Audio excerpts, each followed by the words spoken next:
Somewhere amidst tall mountains and thick fog, a group of people stands before a fallen man. The hands of this man look far from healthy, and neither does his overall physical condition. This is the swordsman Suo, who is being judged as worthless for having a broken sword. The warrior Alex Morgan comments that he wishes Sue had stayed with them from the beginning because prosecutors are hard to deal with, which a female colleague agrees with. That colleague is the mage named Suzuki Endo, and regardless of how skilled Suo might be, she mocks him, saying that everything is happening because of him. She also makes it clear that she hates men in suits. Due to being poisoned, Sue calls up a kind of black blood into his hand as his condition continues to worsen. Then rage hits him with full force as he begins to remember the moments he shared with his former group. This naturally leads him to question why they are doing this to him. In the final battle against the dragon boss, they all fought in sync, like a true team would. And after a long clash, they finally emerged victorious. That day had every reason to be a joyful one, but this happened to the swordsman who had fought beside them all along. Unable to contain the hatred stored in his heart, he screams, demanding an answer. But the healer named Isabella states that she can't do anything since he was the only one against this decision.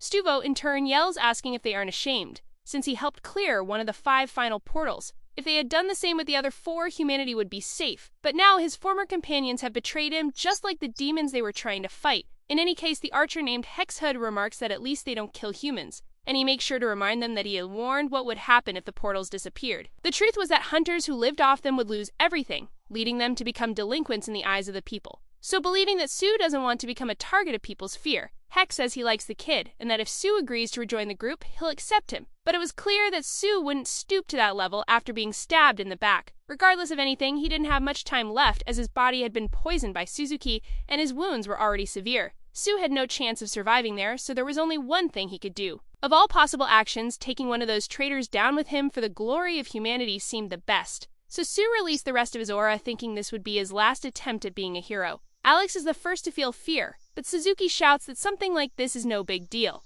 After all, a prosecutor with a broken sword shouldn't be capable of doing anything. However, despite Suzuki's thinking, the archer sees something different. But just as he was about to explain, Sue dashed forward at high speed and in a blink of an eye cut down both the warrior and the mage, leaving the healer in shock and the archer on high alert as they were lucky not to have been hit. At this moment, Sue's sword is clearly broken and the poison is spreading throughout his body, so Hex can't understand this strength. Since Alex was lucky enough to survive, Isabella offered to heal him. But when she tried to do so, she realized that for some reason, her magic wasn't working. In any case, Sue collapses and falls off the cliff, but at the same time he is consecrated with the divine status of swordsman. As he falls toward the end, the system announces that he has awakened the ultimate power as a swordsman and mastered the untouchable technique, the first SS rank skill. Moreover, he was the first to reach transcendence, so the system decides to give the boy a chance to become even stronger. And thus, Su's player system begins to reboot. After some time passes, a boy wakes up a little confused in an unfamiliar place.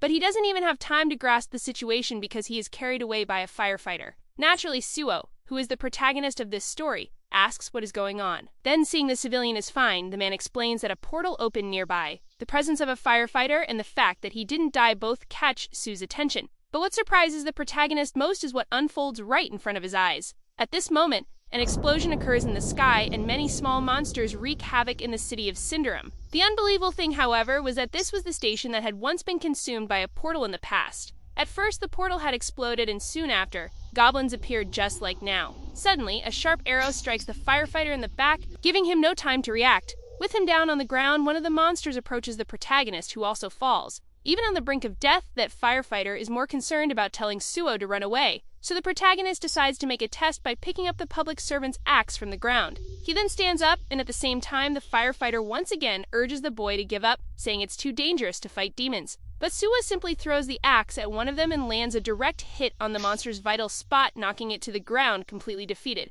At this moment, the protagonist had already realized he wasn't injured and what might have happened. So as the conditions for awakening had also been met, the system notified him that it wanted him to become stronger. Thinking it was all insane, Suo laughed, as it was exactly like when he awakened as a player in the past. And now the system asks him to choose the class he wants to follow, presenting the 4 basic classes that each member of his group once represented. Even the smallest details were unfolding exactly the same way as when the boy became a player in the past. So, guided by instinct, he prepares to choose the warrior class. But at the last moment, a shout from the firefighter telling Sulo to run stops him from taking the same path as before without thinking more carefully. In any case, the hero reassures the firefighter, saying he doesn't need to worry. After all, he knows how to take care of himself, especially when his opponents are just a bunch of goblins. So now, with nothing else to say, Sulo charges toward all those monsters without fear. The first of them prepares to cut the protagonist in half, but Sulo calmly watches, dodges underneath without any difficulty, leaving the monster very confused because of the hero's abnormal speed, and frightened because Su not only dodges but also positions himself to retrieve the axe. Now that he has a weapon in hand again, our hero seems even more confident. Then with just one move, he finishes off the monster from behind that had tried to attack him seconds earlier, demonstrating just how superior he is to the small fry even without having a class yet. As the goblin falls defeated to the ground, Su swaps the axe for the monster's sword while thinking that only rookies fear these beings. Therefore, for him as a veteran, it's not difficult to point the sword at the entire group and declare that he'll eliminate them all. After a few more seconds of fighting, another monster is finished, and like a lightning bolt, the hero darts among the goblins, destroying them one by one. The heli corners and finishes off the last one with a sword strike to the chest, making him the victor. After taking down all those monsters, Su reflects while looking at the dirty sword. He can still feel the same rage as before, and because of that, he believes he can't let his frustration out here. The most important thing now in Su's view is to keep his mind calm. Considering everything so far, he believes there must be a reason for having gone back in time, but even so, it's an opportunity to redo everything from scratch. After that battle, the system indicates many improvements and skill gains for the protagonist. All of these skills are basic in swordsmanship and hadn't been seen by the boy in a long time. Therefore, even though the goblin's sword is a bit small, it will do. With that, the firefighter from before gets up, asking if the hero is a player. And upon answering yes, he calls the system, saying he's already made his decision. Then the option to choose a class appears again. But this time, the one Su thinks is best is the healer class. To avoid mistakes, the system asks a second time and Su confirms his decision. This way, 5 attribute points are granted and the hero masters the F-rank healing light. Without further delay, he asks the firefighter to turn around so he can see the wound. And before doing anything, he warns that the procedure might hurt a little. While the firefighter remains confused, the hero uses the healing light capable of recovering the wounded area. So he quickly removes the arrow and begins the treatment until he manages to close the wound. In this way, he asks how the firefighter is feeling, and since it doesn't hurt anymore, the man asks if the boy is a healer. Then Su replies that this time, yes, which seems a little suspicious. At this moment, a message from the system appears granting the boy the right to choose a weapon from the arsenal for using healing for the first time. Because of that, even finding it a little strange, Su chooses the beginner's sword. And so the weapon materializes in his hand, allowing the protagonist to receive a worthy sword for battle. The moment he wields the weapon, the hero analyzes the sharpness of the blade and decides to clear the portal now. Obviously, the firefighter tries to intervene, but Sudo once again asks him not to worry, saying it's nothing serious. Up until now, the hero had acquired the swordsmanship skill without even having a class, as it was based on talent. Because of that, he can use his powers regardless of class. And now that he has the healer class, the higher his level gets, the better his skills will become. In the past, they said that the Holy Spirit light of Isabella also came from the healing light. If the boy had at least been able to heal himself at that time, the result would have been quite different. Therefore, this time his decision is to become both swordsman and healer at the same time, because to prevent that from happening again, he needs to become even stronger than his former group. Now the hero needs to do is acquire skills and level up. When remembering his portal more clearly, it becomes evident that it is the unpredictable type. In his past life, the protagonist almost died because of it, but now things were different. Maybe it could still be a little difficult as his current skills were low level. But even so, he remembered what it was like to be a swordsman, so he just had to do it all over again. That way, he placed his hands on the portal and activated the entrance through the system, causing him to be instantly transported from the city where he was to the Red Forest, which had both unknown entry conditions and an unknown maximum number of allowed people. While walking through that mysterious place, the protagonist, who believed the goblins had come out of the portal to attack people, is surprised because all those inside had already been defeated, so they had possibly entered the portal just to escape. At a certain point during the walk, a noise by his ear makes it clear that the inhabitants are there. More precisely, the inhabitants responsible for the forest being called the Red Forest. These are the hobgoblins, and while one of them is level 10, the other is level 12. Quickly, the stronger of the two throws the weak goblin body they hunted to the ground, laughing, and then he points his sword, challenging the protagonist to a fight. Basically, the message behind this is that he wants to hunt Suo instead of the goblins. Unlike normal goblins, this race has red skin and much stronger muscles. However, even though an attack is coming his way, the protagonist is not afraid,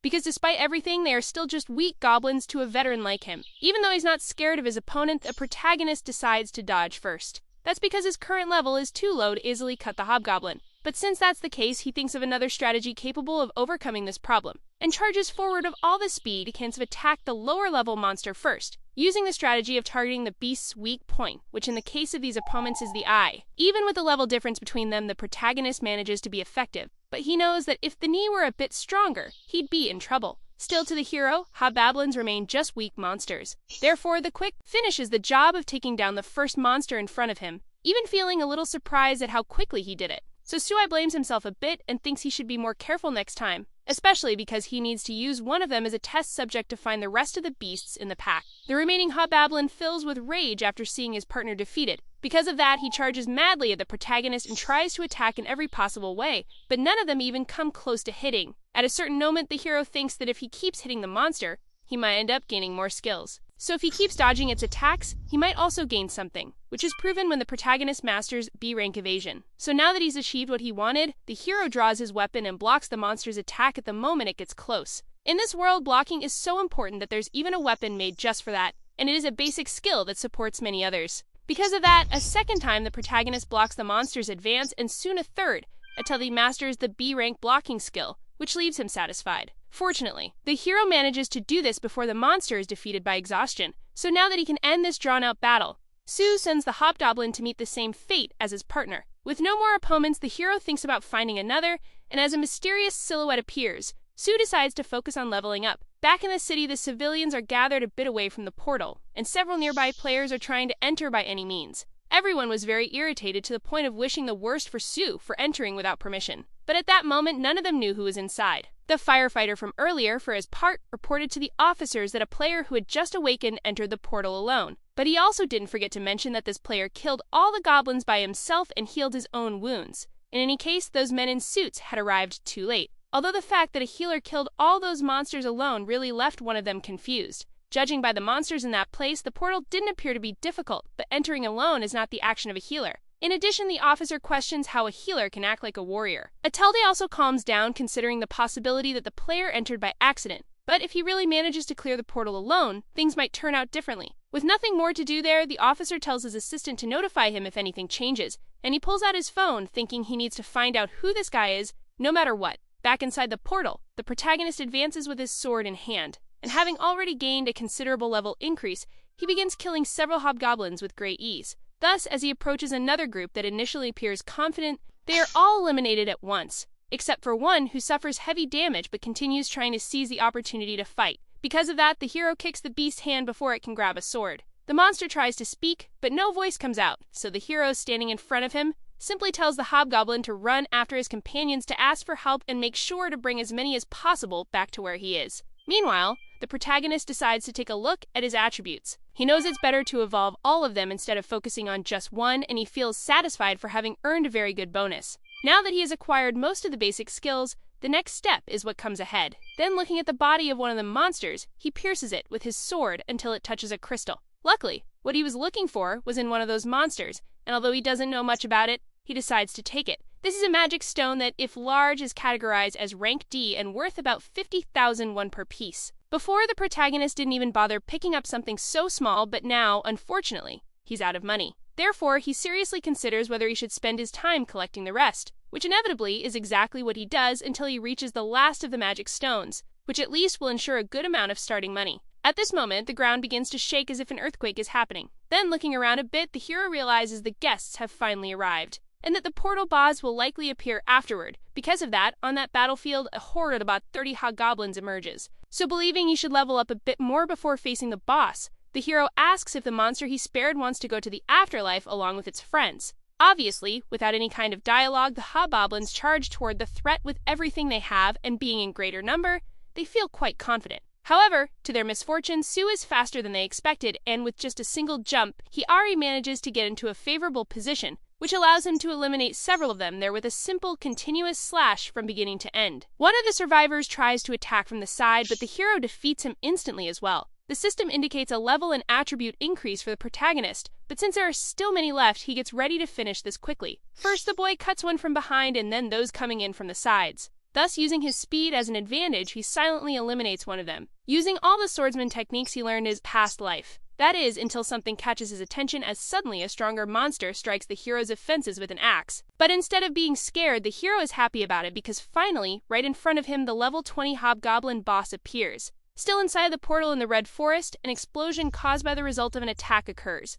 The boss proves to be very powerful with each brutal strike he makes. So the hero defends and dodges, but another monster appears behind him trying to take advantage. Very irritated by interruption, the protagonist shouts that the younger ones shouldn't interrupt a fight between elders, and so he destroys not only that one but several others nearby. In the face of all that destruction, the Hobgoblin boss uses the Fear skill. Because of that, the hero enters a panic state, causing his muscles to completely freeze. Fear is a skill that causes panic and increases the user's attributes according to its level. Therefore, Suyu didn't expect to see a monster using such a special resource in a place like this. With the boss behind him and several monsters in front, the protagonist finds himself cornered. He can no longer do anything about it since he has no mental protection skill or item. Thus, the boss advances at the same time as his subordinates to attack together. However, the hero knows one way to neutralize fear even without any skill, and all he needed to do was inflict pain on his own body. That way, the panic state is neutralized, allowing the boy to return to his normal state. Barely escaping that situation, the protagonist now manages to counter the boss's charge, leaving him very confused. Before anything else, Sue understands that the wisest decision is to deal with the others first. So even more brutally than before, he exterminates the entire supporting group that appears nearby, triggering a system message that says all the lesser monsters in the forest have been defeated. Thus, the protagonist uses the healing light and the wound area on his left hand is closed. Now that everything is settled, the hero faces the boss head-on once more, and in contrast to the monster, who appears quite distressed, the hero suggests they have a little fun together. A tough battle unfolds between the two most powerful in the Red Forest. But while the monster boss is very focused, the hero acts naturally, and begins to leave his opponent increasingly pressured and exhausted. At this moment, Sue can't deal much damage due to the level difference, but he manages to cut him. So he simply keeps inflicting small wounds until he manages to exploit a wound on the leg and enlarge it even more with another attack, turning that small scratch from before into something much bigger and more dangerous. In an attempt to retaliate, the boss uses the Fear skill again, but now it no longer works since, once neutralized, he can't be affected again. Quickly, the hero removes the sword from the monster's leg and continues attacking in various ways. At this moment, he becomes confident enough to declare victory. And finally, with one more attack using all the strength he has, another wound is inflicted on the monster's chest, bringing it to complete exhaustion, which becomes clear when the boss falls face first to the ground in front of the protagonist. In every possible way, the monster tries to react, but in that condition it can't. That is until unexpectedly the protagonist approaches and instead of finishing him off, uses the healing light on the monster, restoring it to a certain level of health. But this action wasn't irresponsible, as Sue only did it because he still needed to use that boss a little longer. After a long time of this creative training, several of the hero's skills rise to A rank. Then once again, the protagonist stretches out his hand to use the healing light on his sparring dummy. But this time, all the monster does is mewl, protecting its head and trembling in fear. Therefore, the overwhelming intimidation that surpasses the portal boss's wild strength grants the hero the A-rank skill, Intimidation. In the end, that was the only thing missing to achieve everything he wanted. So now he could finally finish this clash between the two. And with a simple sword move in, that's exactly what he did, sending the boss to where his subordinates went. And when the final opponent of the forest is defeated, Suo also receives the B-rank skill, Decapitation, and is notified that the portal was successfully cleared and that the MVP was Suo, so he received 1 bonus point and additional experience. With another level up, all attributes increase by 1, and upon reaching level 10, the hero gains 5 more bonus points. The Healing Light skill that heals wounds rises to rank E, and now the rank E healing that treats diseases appears. Now the protagonist no longer needs to worry about negative effects, and if he continues improving his skills, he may be able to cure all poisons. Therefore, he believes he already has everything he needs and then turns to the portal, walking slowly while thinking about seeing certain people after all this time. Outside in the city, the public commotion continues the same as before. However, they notice a change in the portal that leaves many frightened at the possibility of monsters reappearing. Fortunately for everyone, who comes out from inside is actually a person instead of an enemy. And that person is none other than the healer Sua himself. Naturally, people can't believe that the boy really went in alone and cleared the entire portal. On the other hand, important figures try to take advantage of the situation to recruit Suo, but in an instant he disappears from where everyone is, leaping at a high speed until he reaches the ground. And facing a certain someone, he says it's a pleasure to meet him. More precisely, he says it's a pleasure to meet the leader of the Korean Hunter Association's team, Jung Cheol-min, which is a bit strange for the others, as Cheol-min doesn't know Suo. Sometime later, still around dusk at the team's headquarters, the protagonist is practically interrogated by Cheol-min. However, the leader can't stop thinking about the moment they met not long ago because the first thing the hero did was extend his hand. Cheol-min obviously asked if there was some pending business, but Sue asked to go to the association first. After all, he already needed to go there to apply for a hunter license, which left the leader astonished that the boy didn't have one yet. Since he was still going to do that, the fact was that the protagonist was an unauthorized hunter who had just awakened. Furthermore, in his chosen class was Healer, which is the weakest of the 4, yet he still managed to clear the portal alone. Looking at the association's test results, the boy is certainly a healer, but seems like a warrior. In any case, he states that he has no problem with the result and confirms Sue's name. However, he asks what the boy was doing with his life and hears that the hero dropped out of college and became unemployed. For the head of the association, it was logical to assume the boy was a student in the health field. But another surprise comes because he actually studied physical education. In that case, what Choi-min thought was that the warrior or archer class would be much more suitable. So the hero had to explain, making up an excuse that he was in pain. Changing the subject, Choi-min asked about the protagonist's time inside the portal. Therefore, he replies simply that when he entered, he killed some hobgoblins that attacked him to survive. And without giving the association leader time to be surprised, the protagonist demonstrates by filling the president's desk with magic crystals. Basically, Sue plays dumb, saying he got those stones after defeating someone who seemed to be the boss. And since he doesn't know much about magic stones, he just asks Choi-min to handle processing them for him. The head of the association starts the task, but first asks if the hero really wants to become a hunter. And without any hesitation, the hero responds yes, saying he decided at the moment he awakened, which makes Choi-min very excited. In any case, the man asks if there is another reason. Then the hero replies that yes, but finds it funny that Choi-min can't hide his happiness. Getting straight to the point, the hero says there are many reasons why people want to become hunters. But in his case, his motivation is the hatred he has for demons and portals. Unfortunately, the protagonist lost his entire family in the portal shock. So he knew it was dangerous but went in alone because he couldn't control his anxiety. During all this time, the boy acted thinking he could lessen his hatred for the demons, but so far nothing had changed. Therefore, after suffering for so long, he realized what he had to do, so that there will be no more victims like him and so that people don't lose what is precious because of the portals. The hero states that he wants to work for the safety of the people, and that is why he wishes to volunteer to be part of the Korean Hunter Association. Initially, Choi-min is surprised, but despite liking the hero's motivation, he asks if he is sure. After all, being a member of the association means letting as a public servant, which brings a salary not as good as that of other guilds. Despite that, the protagonist comments that what he wants goes beyond the salary. Suda wants free access and property rights over the portals, including the unpredictable ones. He also wants the authority to apply extreme punishment to crimes committed by players. Basically, what the protagonist wants is to be on the front lines clearing as many portals as possible. Even though the association has the property rights to the portals, most of the time they are auctioned off to the guilds. And the reason is that it's not worth risking one's life for such a low salary, so they avoid unnecessary danger. Usually, public servants choose this path without asking for much in return, since most of them can earn money in other ways besides entering portals. In the end, it's like an office job where they do everything to avoid a life-threatening risk, but for some reason that Choi-min still doesn't understand, Suda is different. Suda was showing himself to be a boy who not only cared for others but also wanted to fight on the front lines. Basically, the ideal example of what a patriotic public hunter should be. Therefore, the happiness was so great for Choi-min that he thought he might faint. Putting that aside, the team leader says he will finish filling out the boy's admission and check his documents, so that he can take the preliminary tests and then participate in hunter field training. And to the protagonist's surprise, the applications for this year's test had already closed. But luck appeared because Choi-min said he could still include him. After all, the fact that the protagonist cleared a portal alone was already enough reason for the superiors to approve it. Besides, Choi-min wants to recommend Suda personally, and even though he warns that the written test will be difficult, he says the physical one won't be a problem, so Suda commits to studying on that day. But quite confidently, he now suggests taking one of those tests just to gain a little experience in case he fails.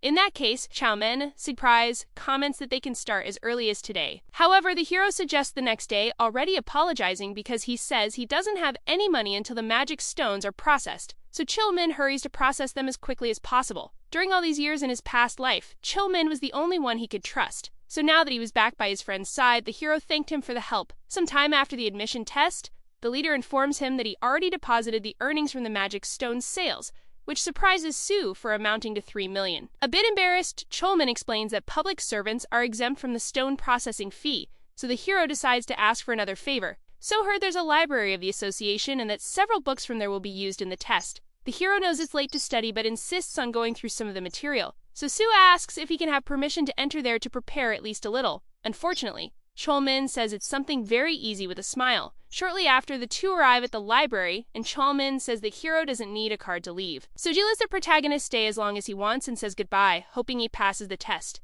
In the end, Sue was quite happy to see that his old friend was still the same as before. Even now, he was a kind and trustworthy person, but who still hadn't even thought about becoming president of the Korean Hunter Association. Changing the subject, the protagonist thinks it's hard to pretend he knows nothing because he feels guilty for deceiving him. Still, acting suspiciously could cause a stir, so the protagonist simply decides to go look for that. Oh, the most important thing that will happen in the future. Sue can't remember everything because he's human, but at least he believes it would be good if he could get that skill. And at a certain moment, by a coincidence of fate, he finds the book he's looking for slightly sticking out of the shelf. Without thinking twice, the hero grabs that huge encyclopedia. The name of this book is Book from Another World, and despite seeming simple, it has a lot of good information. It even contains usage instructions, but the way the protagonist reads it is not conventional, as he places the open book on top of his head. And only after waiting some time does he realize it's not working. Obviously, he got frustrated for playing the fool, but that was exactly how the instructions were written. At least it not having worked was what he thought, because suddenly a message appeared informing that the Library of Memories was interested in Sue's story, and soon that same library sent an invitation,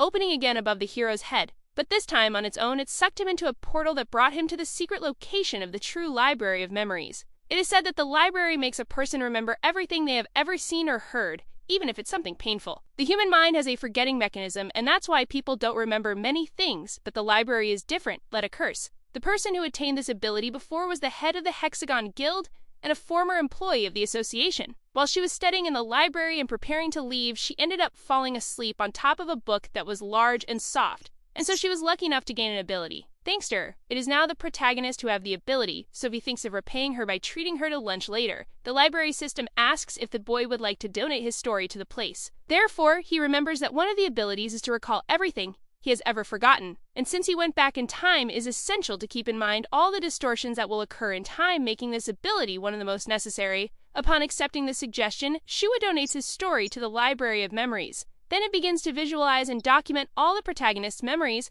transforming his body into a book that begins to be flipped through. And through a magical circle, it is transformed into dozens or even hundreds of books that fly through the sky. Thus, shortly after this process, it was announced that the Library of Memories had been mastered. This is an A-rank ability where all the protagonist's knowledge can be accessed whenever needed. Perhaps because it's an imaginary space, Shu felt quite strange having his memories extracted. But in any case, since he succeeded, he decides to run a test. Willing to see the power of this ability, the protagonist calms his mind and soon opens his eyes in a place with strong wind. This was the sign of his final moments in his previous life. Even now, the protagonist can feel the emotions he had that day, but believes it might be due to the Library of Memories. That group of traitors wanted to keep the portals open purely out of greed. So when he remembers the moment he fell from that cliff, the hero becomes even more determined to take revenge. In any case, Sue regrets a little not having gone to look at something else, but only until while witnessing his final moments he notices two windows appearing in front of him, which surprises him. The messages said the system would give Sue a second chance for being the first to achieve transcendence, and before he could understand what it was about, the protagonist returned to the library space alone and very confused. According to the messages, the hero had reached the divine state along with his first SS rank ability, and for having reached the level of transcendence, they gave him another chance, which was something totally incomprehensible. However, this still means that the fact he returned was not a coincidence. Sometime later, after a short trip, our hero steps out of a taxi at his destination. At this moment, he believes that what matters is not the reason, but the fact that he has returned to the past. Therefore, in addition to avoiding what happened to him, the boy wishes to deal with the portals that cause the highest number of deaths. At least that's what he wants to try, and preferably at a much faster pace than in the past. Therefore, to achieve this goal, he cannot waste a single second of this chance. And that's why the place where the protagonist is located is the Nexus headquarters. Nexus is a private hunter academy and rumors say it's the largest in the country. Therefore, as he will need a lot of money in the future, he plans to earn some there. Right at the entrance, a staff member asks how she can help. Without wasting time, Sue asks to speak with director Kim Soo-ae, which surprises the receptionist. She asks if the gentleman has a scheduled meeting, but he denies it, saying he just wants to share something important. Obviously, the staff member refuses, so the hero changes his request to a message delivery. And the message Sue leaves for the director is that the man who cleared the Sindoram station portal alone is here. With such an impressive introduction, it doesn't take long before they go to the office of the Nexus director, who introduces herself as Kim Soo-ae. In response, the protagonist also introduces himself and then the two sit down. Taking the lead in the conversation, the director admits she knows of his achievements and asks the reason for his visit. Then the hero replies that he is there for a scholarship and informs her that the hunter license test will take place the next day, which he will also take, leaving the director a bit confused. Regardless, Kim asks when the boy awakened, and surprisingly he answers that it was today. Naturally, the director thinks it's madness for someone without even a license to take the admission test, and beyond that, it's even crazier that he cleared the station portal by himself. Nevertheless, the hero reveals that thanks to a member of the association, he will be able to take the test in which he also aims to come in first. Therefore, if he succeeds, he asks to be accepted as a student at Nexus Academy, And along with that, he obviously asks for a generous scholarship as a reward. Sab has in mind that it's difficult for a complete novice to rise to the top, but as a veteran, he has already cleared several portals. Still, whether they believe or not, decision will be solely up to the director. Kim, for her part, finds the protagonist's achievements impressive, but reminds him that the probability of passing is less than 20%. Thus, the hero assures that if he is not the best, he won't mind being ignored for the scholarship. First of all, recalling that there are also hexagon and primes, the director asks why Sue came straight to Nexus. Then, without hiding anything, he says it's because this academy is in a worse situation than the others. As far as he knows, Nexus Academy is the largest in the country, but in recent years has failed to recruit a student who placed first or second, and since then, the number of students has been declining, which, although sad, is the reality. The director knows they need to do something, and even though she's never seen a beginner evolve so much, the possibility that Sudo might live up to his words brings hope. After all, he would not only be the person who cleared a portal alone, but also the highest scorer in the association's test. Therefore, if Sue really joins Nexus, the one who will benefit the most will be the academy itself. The director believes she doesn't have much to lose, neck being Maeve. She asks how much the boy wants to receive. Sudo, in turn, asks how much they pay the most qualified student, to which the director replies that it's 30 million plus reimbursement of tuition fees. In addition, the student has free entry into the academy's guild, but Kim knows that's not all the hero wants. And after thinking a little about it, what the protagonist asks for is 10 times more than what the top student gets. Sue asks for 300 million, considering the extras for placing first. And with a mischievous smile, he comments that something like that shouldn't be much for such a well-established academy. Therefore, even feeling pressured, the director accepts the conditions. Thus, a reward of 300 million is set in case the boy passes the test, and since she's going to drop the contract now, she allows the protagonist to walk around a bit. The more the protagonist walks, the more he realizes how perfect this place is to achieve his goals. Then a person who seems to have just woken up to accompany him agrees, saying it's to be expected from the best academy in the country. Suo thanks him for accompanying him so late, and although tired, the man comments that he can't refuse special guests.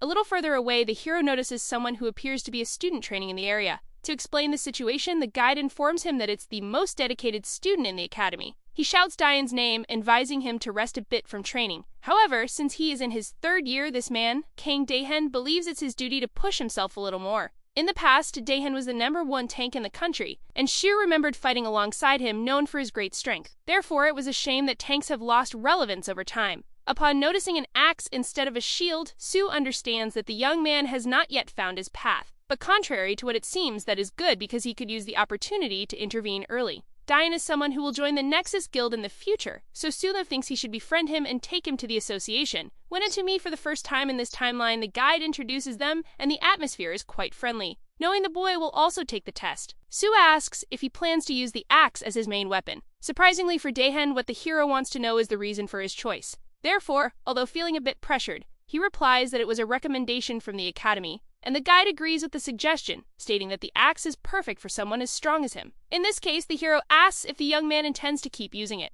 In response, Daehen, who sees himself as a slow learner, answers yes, since it took him 2 years to become proficient with the axe. However, the truth was that it took so long because the weapon didn't suit his aptitude. Because of that, the hero doesn't know whether the boy is naive or just foolish for not trying to make any changes even after being stagnant for so long. Either way, he now understands the reason why the academy's situation is so bad. And to change that, he boldly states that he thinks differently. Since all players have different attributes, Suo says the boy should use the weapon he feels most comfortable with, because he'll be able to evolve greatly with the right skills and items as experience comes. Suo speaks without hesitation that Dan doesn't match well with the axe. To the hero, since the boy took 2 years to learn to use it and was still bad at it, that was a sign they weren't compatible. Sue admits the axe is good for those with destructive strength, but notes that without a defense plan, the openings created would be fatal. In short, what Suo says is that Daen is too big to be protected by another tank. Just thinking that 3 years of effort had been wasted made Daen very worried. However, since the boy persisted for 3 years, even if it was a mistake, the hero stated that he had the aura of a great tank. Therefore, Sue suggested a combination of a shield on the left hand with a one-handed weapon on the right, which would greatly increase his practicality. In any case, the idea of becoming a combat tanker a day before the test doesn't excite Dan too much. But to that, the hero replies by asking what group role the boy thinks is the main one. Dan thinks it's the mage, but Suro immediately corrects him by saying it's the tank. After all, while facing the main opponent, the tanker is responsible for defending both the mage and the healer. In that case, Diane suggests using only a shield, but the hero says there are many forms of crowd control, and he says that in his view, the tanker should have at least one weapon at their disposal. Fortunately, Diane accepts trying this new way of fighting. his eyes shining with excitement. And in this way, the two part on friendly terms. At the moment Sue is alone again with the guide, his attention is called. Since the director asked him to show the academy, the young man is curious to know if Sue will apply for a teaching position. To the young man, the protagonist's knowledge of equipment is excellent. However, knowing it would be strange for someone without a license to become an instructor, he responds with a blatant lie that he just guessed. And thinking he's waited long enough, he cuts the subject and asks to go see the contract with the director.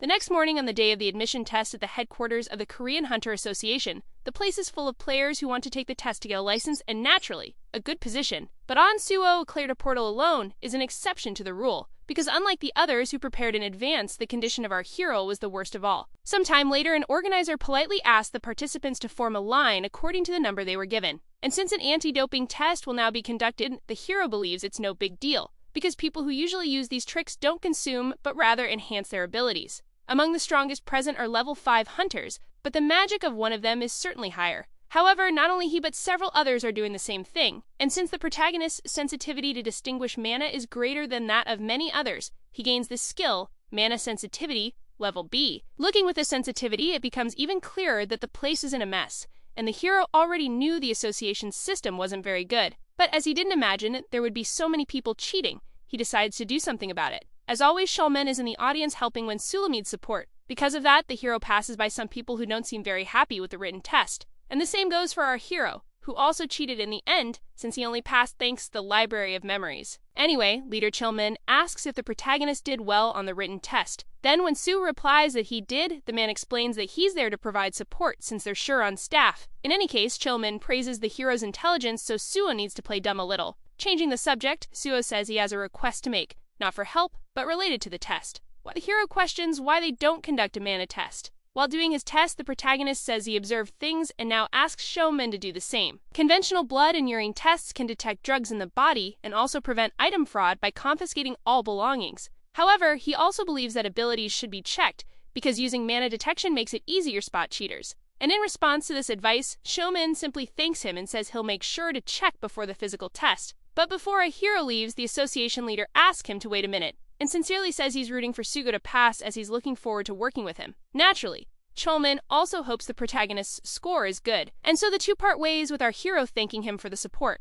Sometime later in the practical test room, when everyone is already gathered there, a notice is given to the candidates that the test will be delayed by 2 hours due to issues with the capsules. Therefore, in the meantime, they may wait in the lounge. But this was actually an excuse to deal with the cheaters. There are 1,200 candidates in this test, and the success rate is under 10%, which could drop to 7% if all cheaters are caught. So the hero believes it's a good idea to look around. Maybe he'll find someone useful there. In a corner of the hall, a young man calls an older man up for a fight, taunting him and saying he's scared. Feeling offended, the adult pushes the young man away with a strong shove. He was already fed up with being provoked, but since the boy had just been attacked, he didn't wait to react. And with a simple move, he was about to crush the adult if the protagonist hadn't intervened at the right moment, sending that cocky boy flying, leaving him a bit confused. Obviously, adult just gets even angrier, so the hero comments that he'll take care of it for him, and explains that he's not an inspector, but a participant who wants to solve this issue on behalf of the big guy. Thus, the man sees no reason to refuse, but the delinquent asks what Sue thinks he's doing. Anyway, the protagonist introduces himself, and knowing the boy wants a fight, he offers himself. But unexpectedly, the response he hears is that the boy doesn't want to fight trash like him. The same young man says Sue is lucky he doesn't want to fight, and then tells the intruder to leave immediately. But knowing how this type behaves, our hero asks if he's a coward, and that was enough to make the boy angrier than ever before. But also excited because he was already getting bored from not finding anyone brave enough there. So the protagonist challenges him once again to fight, especially since he knows there's a training field nearby. Sometime later in the designated place, spectators in the crowd judge the two as ego-driven idiots. The supervisor, on the other hand, states that they may only use training weapons provided by the association, and that at the first sign of danger, he will intervene. Still, he accepts the fight between the two and signals for them to begin. Quickly, the delinquent tries to strike the protagonist with a blow, as Sue dodges, leaving him with a bad taste in his mouth. Unwilling to give up, he tries to attack again, saying he'll slice that annoying face of the hero. But the protagonist steps on the boy's weapon, and when he practically immobilizes him, asks if the delinquent was really that weak,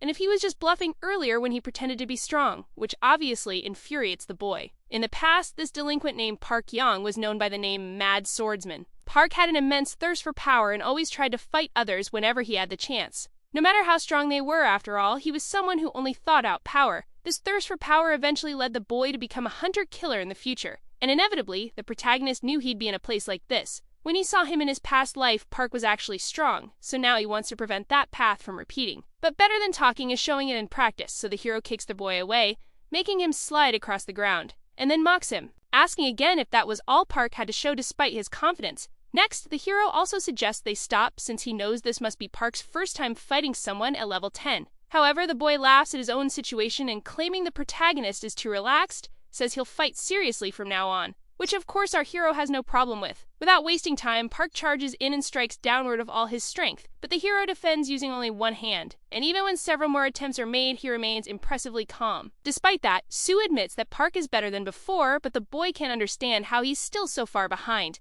And because of that, he decides to use his strongest move, crouching into an intimidating stance. This form is from the boy's original technique called the Dragon Sword, and with great pride in his power, he charges with full force, telling the hero to go to hell as a powerful explosion is generated. Park is sure that the protagonist couldn't have dodged it. However, the reality is that once again his attack did nothing, because Sue continued blocking it with the same ease as before. Park yells, asking how that's possible, and the hero replies that it's natural to block such a slow attack. The truth was that this wasn't the true Dragon Sword, but rather a basic technique, as the real one was impossible for beginners. In any case, the delinquent's fury keeps growing, and time again he tries to break through the protagonist's defense. But our hero doesn't show a single sign of concern on his face. At a certain moment, Park gains a favorable position and, believing he has an opportunity, puts all his power into trying to eliminate the protagonist once and for all. But to his misfortune, Sue counters by striking his chin before he can do anything, which leaves him utterly confused and unconscious immediately. But to the hero is easy to understand because, as he said before, the delinquent's speed just wasn't enough.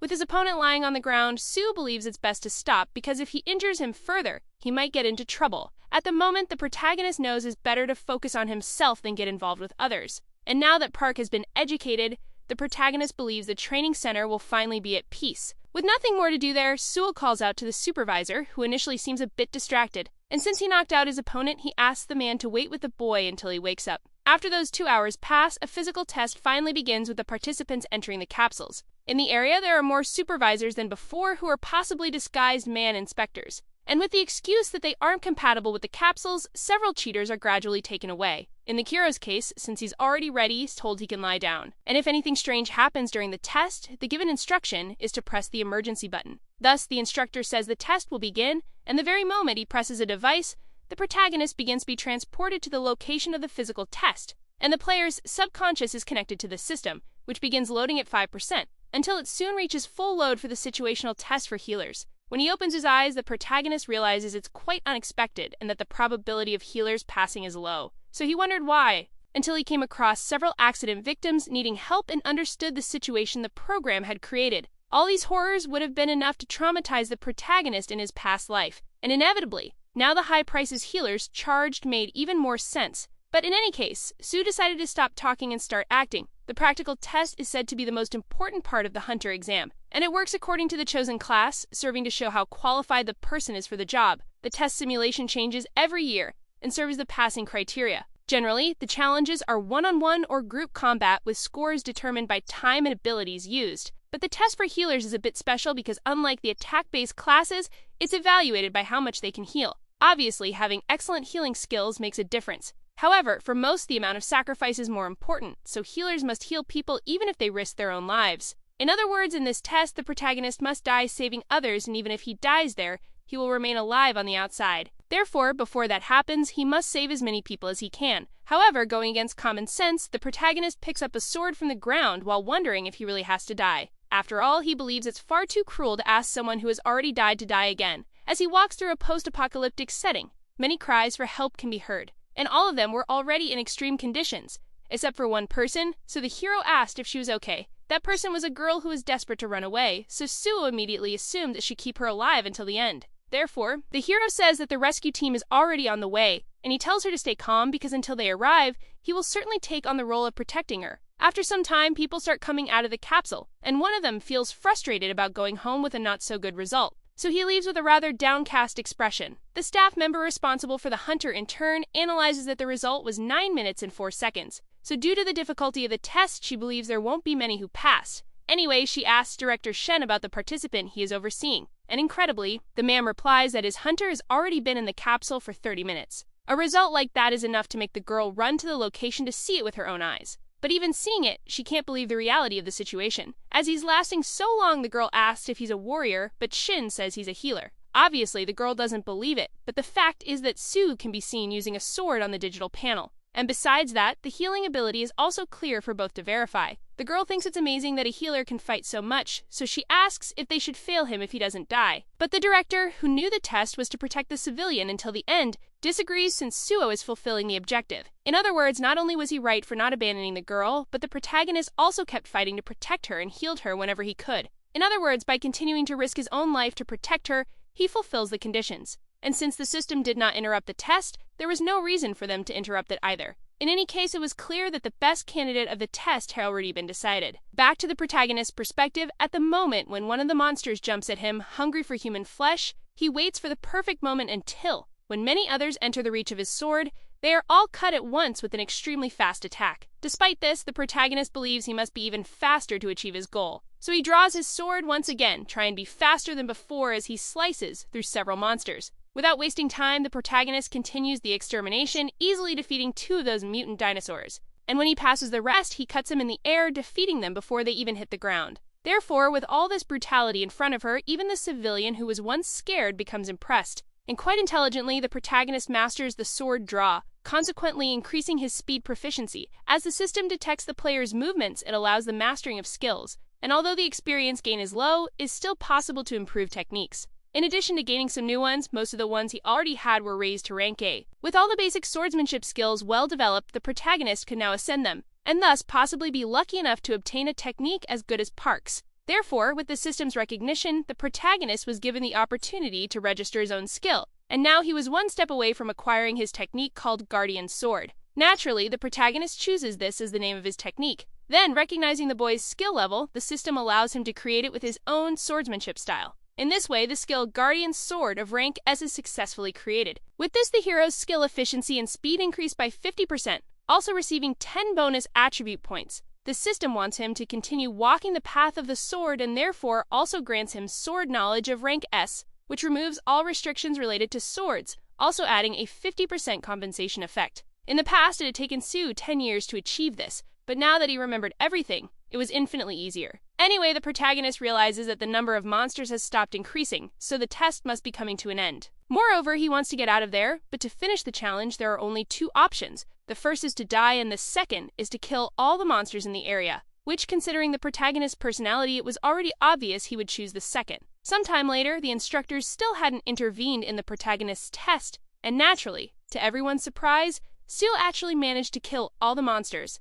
Something that had never happened before, especially considering Suo also healed the civilian. Therefore, it was unanimous among all that they didn't even need to check the test ranking. Days later, at the association's headquarters in the strategic team office for the Hunter test, one of them believes that Kin Han must have been the best candidate, and another agrees that the boy worked really hard. So the one in charge of presenting the results believes that this time Hexagon will come out victorious. However, the data shows that first place actually goes to Suvo, and to confuse the officers even more, Ki Hyun, whom they were talking about, doesn't even appear on the list. Naturally, the atmosphere becomes a bit awkward, and within seconds, the leader of the association calls the hero. Upon answering the call, the protagonist introduces himself. Then Shulman apologizes for not congratulating his colleague when he received the news, and he praises him, saying that not only did he get the spot, but he was also the best candidate. Very humbly, the hero tries to shift the credit to the leader, but he knows Suo earned it, and only thanks to him were they able to catch several cheaters. Therefore, the leader of the association believes this will serve as an example to further reinforce the test in the future, changing the subject, although it's a bit awkward to ask again. Chaman questions if Sue will join the association. Then the Kuro replies that he'll join a guild for now, but that his intention remains the same. So Chaman thanks him, saying he'll definitely call the protagonist when public recruitment is announced. And so the two say goodbye as it's now lunchtime, and they're both a bit busy. After hanging up on the other side of the line, Chalman doesn't look very excited but gets up to go eat soon. From the protagonist's perspective, noticing his colleague's voice was strange, he wonders if something happened. However, the most concerning thing is that now Sue stopped receiving calls, so he answers another one. This time it's Director Kim, who, honoring their agreement, informs him that she has already deposited the promised money. But anyway, she quickly asks when the hero will appear at Nexus. After all, with results like these, she guarantees he'll receive better treatment than anywhere else. So the hero thanks her, and Kim invites him to meet for a better conversation. However, thanking her again, Sue declined, saying he has a personal commitment today. but he also makes it clear that since he is now a student of Nexus, he will inevitably show up there, which Augustine makes the director very excited for when that happens. And without wasting time, she makes it clear that her staff must not sign any contracts in the meantime. So while the protagonist feels a bit embarrassed by the happiness heard through the speaker, the two say goodbye and Sue gets out of the taxi. Thank the driver. Since the protagonist passed the test and obtained his license in addition to receiving the payment agreed upon with the director, all that remained for him now was to acquire some useful resources. At the Dungiven wholesale market, the protagonist checks off a few items on a list on his phone because he's already bought everything he needed, except for a certain weapon he's going after right now. At Drayan's materials shop, the boy isn't sure if he'll find what he's looking for in a place like this, as he came to an empty store on purpose. Anyway, he enters and talks with the old man running the place. With a smile, Suo says he recently became a hunter and wants a light and useful weapon. So the vendor points to a collection of weapons in the corner of the room, but despite thanking him, it was just a bunch of old stuff. They're all low-level swords with no information, but that doesn't mean they're entirely bad. There are cases of swords that were sealed and later unleashed immense power. Swords like that imbibe a very noticeable aura, and in a place like this, there are many players who find something like that. Because of this, the protagonist activates his mana detection and among the items, senses a different energy coming from a spear, which makes him certain that he has found the item he wanted. Sometime after buying that item, our hero leaves the wholesaler,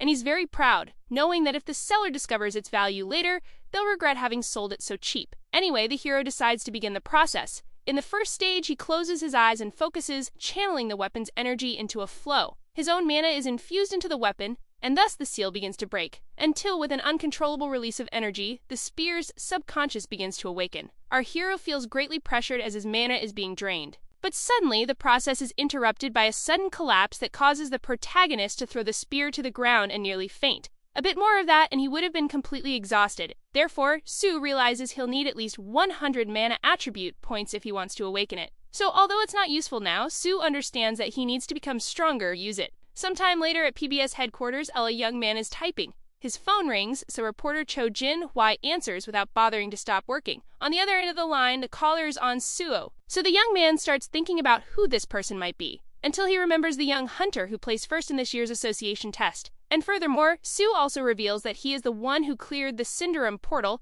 which makes the reporter audibly surprised, and unintentionally ends up drawing the attention of his colleagues since it's incredible for someone to do that without a license. Anyway, Jin Hwai asks the reason for the boy's sudden contact. And to explain himself, the hero says he became interested in the reporter's professional side, known as the Golden Boy. So since many of his achievements will make headlines in the future, the hero wants to hire Jin Hwai as his exclusive reporter. Even though he's someone greedy, Jin Hwai says he's not in the mood to have someone bossing him around. But the hero says that what he really wants is a partner, though the reporter doesn't believe it. After all, in his view, Sue must be trying to trick him to boost his own value before joining a guild. Even though it's not true, the hero admits he wants fame but explains that he plans to become a public servant. And when he mentions the association, Jin Hui naturally doesn't understand the reason. Being asked to help someone get famous without the goal of joining a guild sounded like a joke. Anyway, Sue maintains the idea that he wants to work on the front lines, so Jin Hui asks again if the boy wants to be a hero or just gain fame. And what the protagonist replies is that he only cares about ending the portals,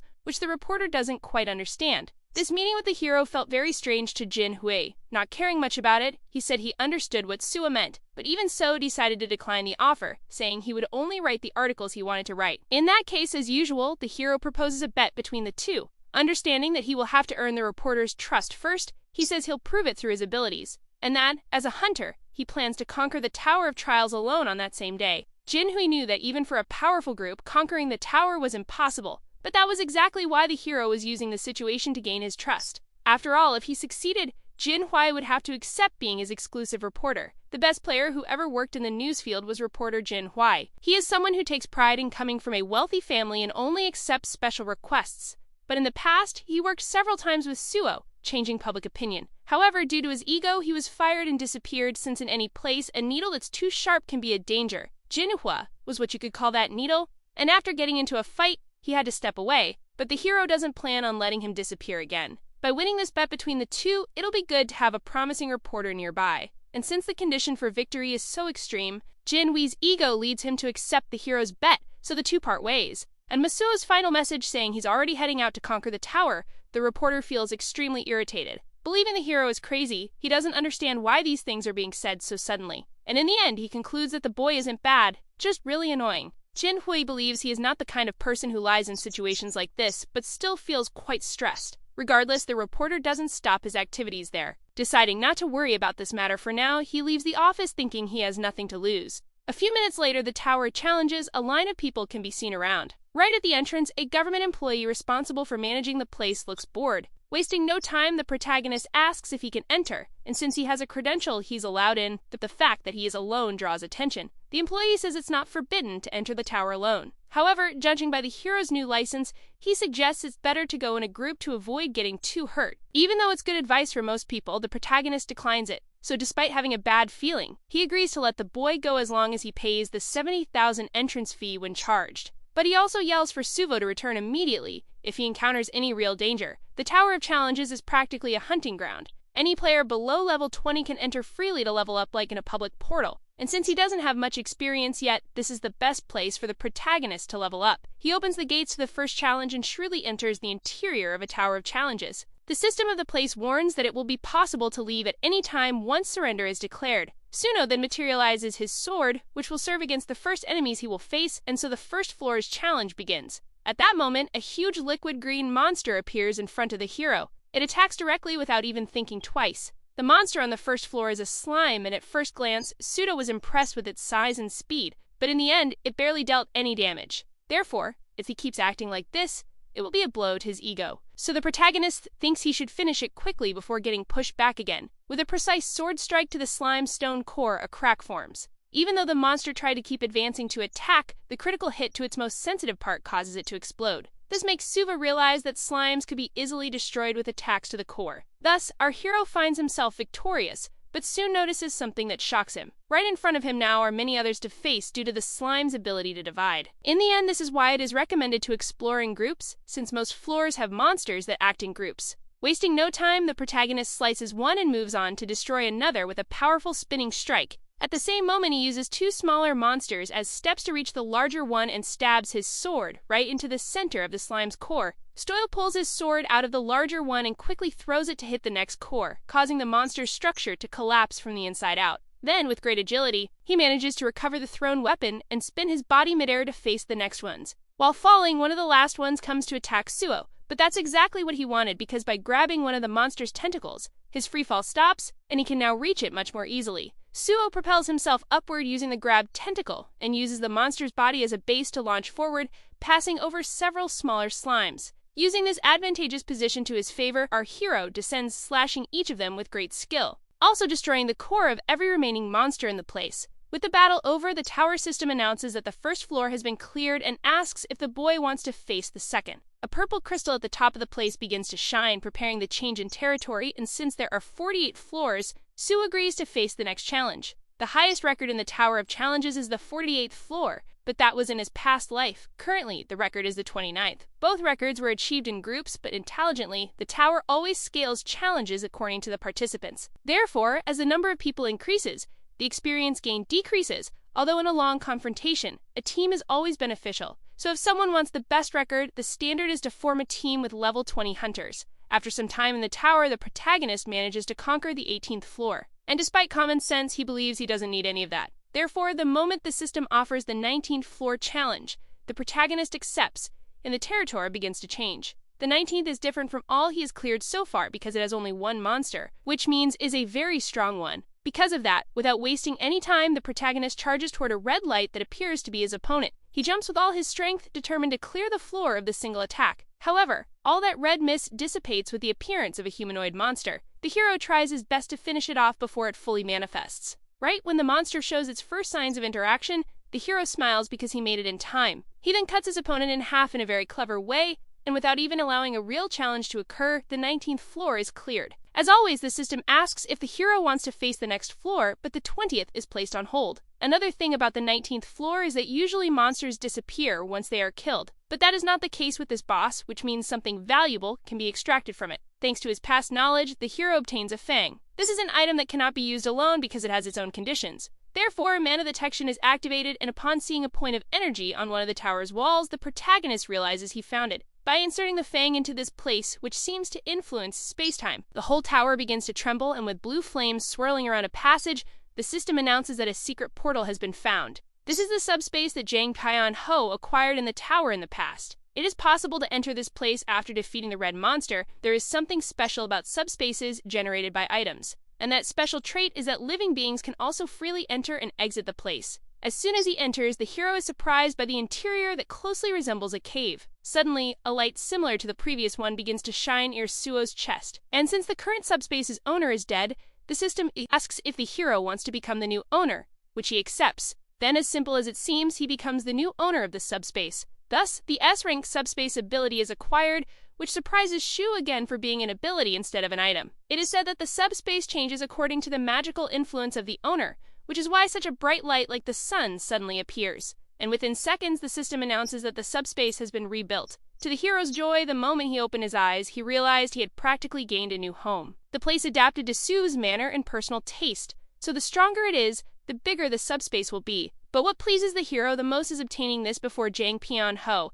because in the past, the man was a trafficker who caused the government a lot of trouble. Sumo, for his part, spent several sleepless nights because of him. But since this time it was he who acquired it, it won't happen again, which made him kill two birds with one stone. Thus, what remains now for the protagonist is to keep moving forward. In the day's news, among the most exclusive, is that the hunter on Suo will enter the Nexus Academy. Therefore, reporter Jin Hwai believes the demand to study there will increase. But since Suva said he would join the association, publishing an article would be bad as Nexus was confident they had him in their guild. In any case, Jin Hwai wonders what floor the protagonist is on now. But at that very moment, a message appears saying the 30th floor has been cleared. The record of the Tower of Challenges is broken and the 31st begins to be faced. Among the people nearby, everyone starts gossiping about which guild is responsible for it. And suddenly the 31st floor, which had barely begun, is also cleared. Therefore, Jin Hui can hardly believe that the person responsible is actually Suo. At first he thought the protagonist was just bluffing, but upon checking the tower's information, it clearly states without any restriction that the name of the player facing the 32nd floor is on Suo, so the reporter knows he can't let this one slip. At Nexus headquarters, the director slams her desk, unable to believe what she's hearing. One of the employees says it's possible to see Pseudo breaking records in real time. So fortunately or unfortunately, Kin realizes that if he wants to bring him into the guild,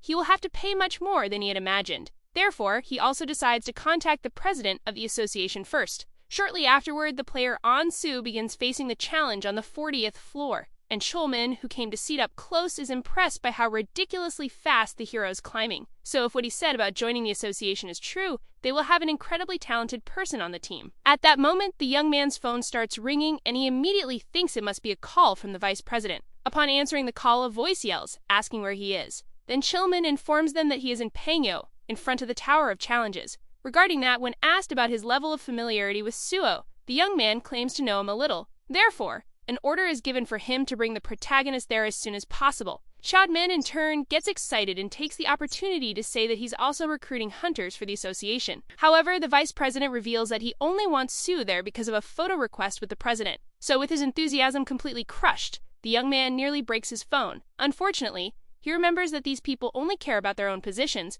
which is why the population sees them as thieves. Moreover, that's also why they can barely recruit any members for the association. In any case, as a government subordinate, Shaman knows he'll have to bring him there. Back inside the Tower of Challenges, with his sword stuck in the ground and extremely exhausted, the 48th floor is successfully cleared. Thus, once again, the record of the Tower of Challenges is broken. Su achieves a new milestone with 5 bonus attribute points. He's already tired of climbing non-stop, but just looking at his new stats makes all his reluctance disappear. Su is glad to have reached level 39, and every time he breaks a record, he earns 5 bonus points. Also, since he already knows everything, the hero feels like he's playing on a low-level account. Anyway, he finishes distributing the points, and with a more serious expression, finds himself once again in front of that teleportation crystal. Ready for the next objective, the challenge of the 49th floor begins, taking the protagonist instantly to the one he's been wanting to face until now. Standing before our hero is the most powerful monster in the Tower of Challenges. This is the level 49 Tower Dragon, which demonstrates its might with a deafening roar. The monster quickly stares at the protagonist, seeming curious.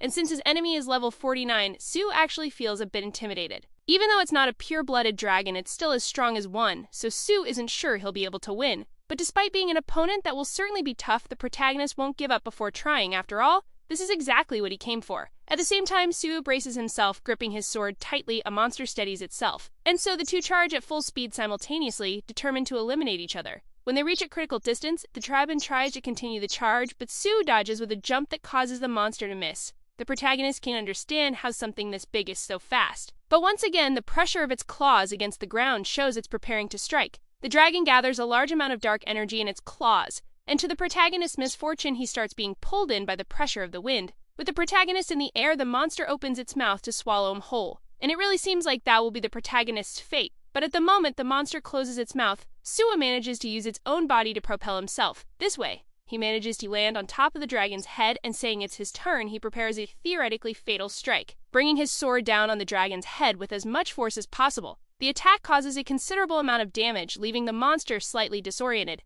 However, the dragon quickly flings the hero far from its body, and as the protagonist begins to reposition himself, both are already facing off for a second round again. From the beginning, Suwa knew would be hard, but he didn't expect that he wouldn't even be able to scratch it. In any case, the monster doesn't care about those complaints and begins pressing the ground, using its weight as an advantage, to create cracks that send stone shards flying along the ground like in an earthquake. Luckily for the protagonist, even though several rocks came his way, the monster gets confused by its own strategy. With Su hidden, he wonders if the only thing he can do is dodge due to the attribute difference. Incredibly, the dragon isn't as strong as a pure-blooded one, especially since if it were, the hero would have already been found. Furthermore, even though it's not such a high-level monster, his body's defense is quite high, which prevents direct attacks. Therefore, what our hero thinks is that he must focus on its weakness, which is the reverse scale. Since this monster hasn't reached level 100, Su believes it shouldn't be able to hide the scale very well. And this becomes clear when he sees something shining on the inside of the dragon's tail. Even from behind one of the rocks, the reverse scale is visible, so the protagonist decides to act as fast as possible. Without wasting time, he jumps powerfully and propels himself off each piece of debris at high speed until he reaches his target, and drives the sword forcefully right into the middle of the dragon's reverse scale. Instinctively, the monster panics and a message notifies that the tower dragon has become enraged. Unluckily for the protagonist, the dragon begins wowing non-stop, making an already difficult situation even worse. In any case, the hero needs to destroy it quickly and focus so he doesn't stall any longer. Then, with a very clever strategy, he applies torque force to rotate the weapon in the scale. And so the dragon's pain reaches such a critical level that the tower boss's fear skill is activated. Suo is unfortunately affected immediately. Upon entering a panic state, his muscles become paralyzed and hallucinations appear. The guru tries to use his healing skill, but the negative effect is too strong to neutralize. The monster wars once more, displaying its ability, and the protagonist, who was in an advantageous position, now finds himself in an increasingly dangerous one, until, to finish off the hunter once and for all, the monster slams its tail hard against the tower's walls. Ruining a few seconds to when the monster decided to crush him against the wall, Pseudo called on his subspace. And so when he was about to be eliminated by that devastating blow that sent Debris flying, he was thrown inside by the dimensional portal that connects the worlds. Suo, who is in a desperate situation, knows he must act quickly. So he summons some potions he brought just in case, though he can barely move. Using all the strength he has, he opens one and drinks it desperately. It was a purification potion, and soon the effects were activated. Thus, the panic state was neutralized along with the hallucination state. And finally, the hero could collapse face down on the ground to rest a bit. It's extremely convenient that only authorized people can enter the subspace. Suin bought those potions wholesale, just to be safe, but never expected to use them. Moreover, the dragon gained more resistance by using fear, and since healing didn't work, he will have to keep fleeing to this place. However, this way the hero realizes he won't be able to do anything, and given that, decides to test a new strategy, summoning to everyday items to try to find some use for them in the fight. After some time, the protagonist learns a low-level combination through the library of memories and summons a jar, which makes him very proud for being able to use formula combinations. Suo knows it's possible to combine various types of items, although many people don't value this possibility. Anyway, he puts socks as well as a guitar and a broom into the jade for the combination. Still, if it weren't for the molecular pulverization class from a famous scientist of the past, he would have never known this. Suddenly, a light appears from the jar, and soon a message congratulates the protagonist for the successful congregation. From that mix, a ring was created that hides presents, ranked S+, called First Mumu, and of course the protagonist gladly received the item. Upon obtaining a new achievement, he gains 10 attribute points, and the reason it became an S+ rank item was because of the system bonus. There are many ways to categorize an item, so people use the terms original and fake. The first items that appeared were almost all S rank, which is the case with this one. However, a plus sign next to the rank means the item was affected by this system with some effect. And now, already able to feel the power in his hands, this item that now belongs to the protagonist is equipped. Our hero can see that it is a good item. In his past life, he hadn't obtained it because of a mad scientist who created the combination first. In any case, with these bonus points, he believes he should awaken that thing soon. First, our hero decides to allocate 4 points into mana, which finally makes him reach the 100th milestone. Thus, the boy evolves his mana to the red level before reaching level 50, which makes him very proud. He thought it would take longer to happen, so if things continue like this, he will reach the purple level soon. The attribute color changes at 100 points, but purple is only reached at 700. Anyway, the hero believes he'll get there faster than in the past, and having finished distributing the points, now it's finally time to summon the ancient spear, and with the weapon he has in his hand, it's also time to awaken it. Without wasting time, the protagonist begins inserting his into the weapon, and once again, the spear's seal starts to break. Just like the day before, the synchronization begins by absorbing a large amount of the hero's energy. However, this time with just a bit more power, he manages to continue the process until finally the absorption is complete. A black mist sweeps through the entire subspace, and a notification appears stating the seal has been broken, along with the achievement that the spear's consciousness has been partially awakened. Naturally, the item's information begins to change until the name Spear of Shadows, rank A+, is revealed. And with this in hand, now there's nothing stopping the protagonist from returning to battle at full strength. This is one of the Shadow Lord's treasures, and it is said to have been made using the bones of a god. It could be summoned anytime and repaired when broken, so if Jang Pyong had acquired the subspace, Su wouldn't have gotten it. The reason its creator is called the Shadow Lord means he exists somewhere within the portals. The Shadow Cane used the Sword of Shadows, so once again, Su avoids a future problem. Anyway, now the best thing he can do is test it. Wasting no time, the protagonist lowers his hand and calls for the weapon, and then a black light begins to form around the back of his hand, until the spear is summoned, accompanied by an extremely intimidating energy. With the weapon's handle gripped tightly in his hand, the hero praises how useful it is to summon out of nowhere. Without further delay, now Su go for his rematch against the Four's boss dragon. For the hero, to shame, he can't attack it from inside the subspace. But since not everything can go his way, he states that he'll try to deal as much damage as possible while the monster is sleeping. Thus, the hero slowly approaches the dragon and, trying to make as little noise as possible, positions himself above where it lies. He then summons the weapon and, changing his grip type, draws his arm far back to throw the spear from right there. The spear travels at high speed, and while the monster is sleeping, it is indeed struck in its reverse scale, which is its most sensitive spot, causing it to wake in a panic, roaring in pain. The hero jumps down from the rock where he was, and as the tower dragon becomes enraged from having its scale attacked, it uses the fear ability again. But this time, Su reacts quickly by returning to the subspace, which spares him from the negative effects. The protagonist feels the pressure, and even though he got back just in time, he still trembles a little. But either way, Sidol gets excited knowing that he only needs to keep running and attacking until he finishes off the monster. In the protagonist's view, the scale isn't breaking as it should, but at least 10% of the dragon's power is gone. The hit and run strategy works, so the monster has taken so much damage that it no longer lets its guard down. But for Pseudo, that won't make a difference now, because this time he's going to attack it head-on. So the protagonist exits the subspace once more and, preparing a fatal blow, hurls the spear at the dragon at high speed.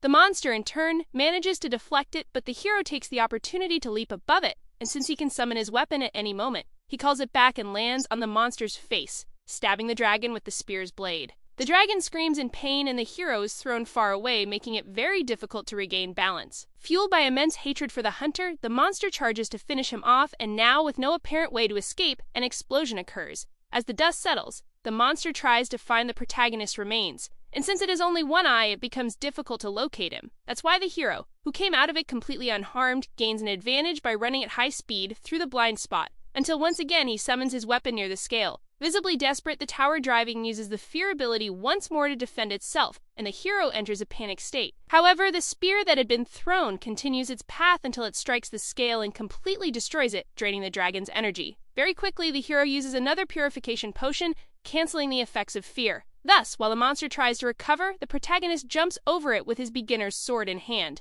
And since the scale was destroyed, he cuts that troublesome dragon entirely with a single motion, which makes him the first hunter in the world to defeat the tower challenge's boss. With the tower dragon dead, the 49th floor is cleared and a new record is set. But that no longer mattered since the tower had been completed, and for this achievement, Su received 10 bonus attribute points. The system began evaluating the stats, and the hero leveled up, gaining more attribute points. In this life, the protagonist managed to conquer the Tower of Challenges, something he hadn't done in the past. In any case, for reaching level 40, the ability Healing Spirit is mastered. This is a technique that restores stamina in an area, so all beings within it will heal gradually without limit as long as there's a totem. As he progresses, the hero will be able to heal people on a large scale. Just like Isabella, after analyzing the protagonist's feats, the system decides to grant compensation based on his level, warning him dragon blood of rank S+.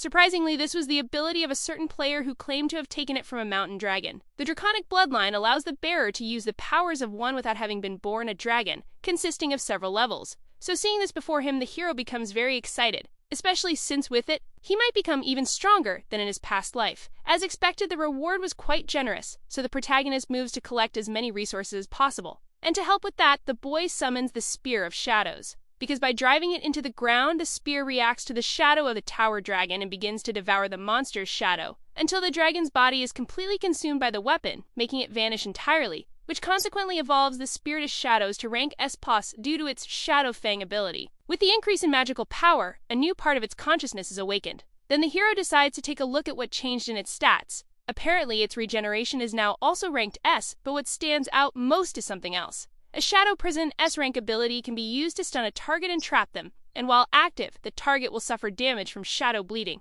In total, 2 new S-rank abilities came from the evolution, as expected, and since he believes he's done everything he needed to, Suwa turns to head back. However, he notices that one tooth remains which didn't disappear for some reason. Upon going to the item and analyzing it, it turns out to be of S-rank, capable of cursing anyone who is pierced by it. To the hero, it's impressive that this came from that dragon, because it proves that it truly was a pure-blooded dragon, since only items from them can be S-rank. In the end, Suwa understands why he received his blood, and since he's gathered enough, Nemi finally decides to return, especially because the hero knows that reporter Jin Hui must be very excited on the other side. Outside the Tower of Light shines in the crystal until it cracks, announcing Ansu's victory. Because of that, all players who are challenging other floors are expelled, making them fall to the ground like sacks of potatoes. 2 of those who bat slightly hurt from the fall ask who Suvo is, but it becomes easy to see who he is when they both spot the crowd gathered around the protagonist. Naturally, everyone wants an interview with our hero, with detailed information on how he conquered the tower. But the fact is that the protagonist is tired. He ended up getting too injured in the tower, and that's why he will just rest and recover soon. In any case, the protagonist's attention is stolen when he notices Jin Hui reflecting nearby with a defeated expression. So while the reporter tries to process everything, the hero simply appears behind him, making him jump away in fright. Stuno, for his part, finds the scare funny since the reporter was expecting him to appear. Changing the subject, the hero explains that he got rid of the paparazzi just by leaving the place, but that it was thanks to his ring. Anyway, Suo quickly asks if the reporter doesn't trust him, and with his hands extended in such a friendly expression,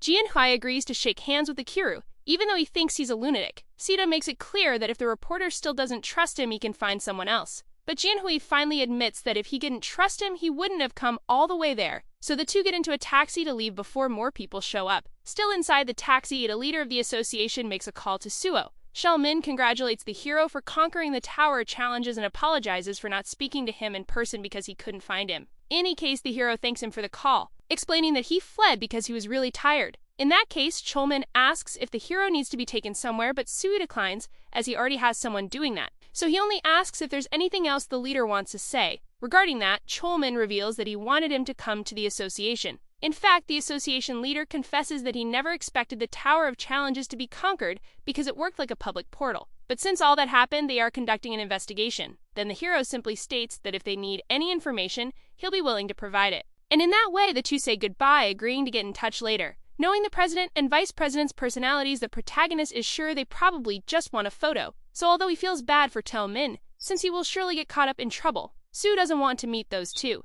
Changing the subject, the reporter asks if he can ask something. And since he still hasn't understood it, he asks why Sue wants to be a public servant. Given the Garo's abilities, Jinwei knows he could join any guild. However, for Sue, no association can be stronger than the state itself. The reporter, on the other hand, believes that guilds have more fame and power, but although they could stage a coup and even seize power, only in guilds could they live like heroes, because that kind of strength would incite fear in the population. Being honest, the protagonist admits that he also wants to eliminate the portals, but since he can't do that alone, he'll need the support of an organization, which in this case will be the government, as it is a place of absolute freedom. Among the players, he knows that reporter comments that none have such a strong sense of purpose. Getting straight to the point, Jin Hui asks if the boy will take the civil service exam and says it would be a waste to take the level 9 test. So as expected, the hero agrees, so Jin Hui asks if it will be level 7. But to his surprise, Sue says he will take the level 5 test. And since in Korea the positions go higher as the number gets closer to 1, Jin Hui finds it bold. So the hero decides to explain the reason to satisfy his colleague's curiosity.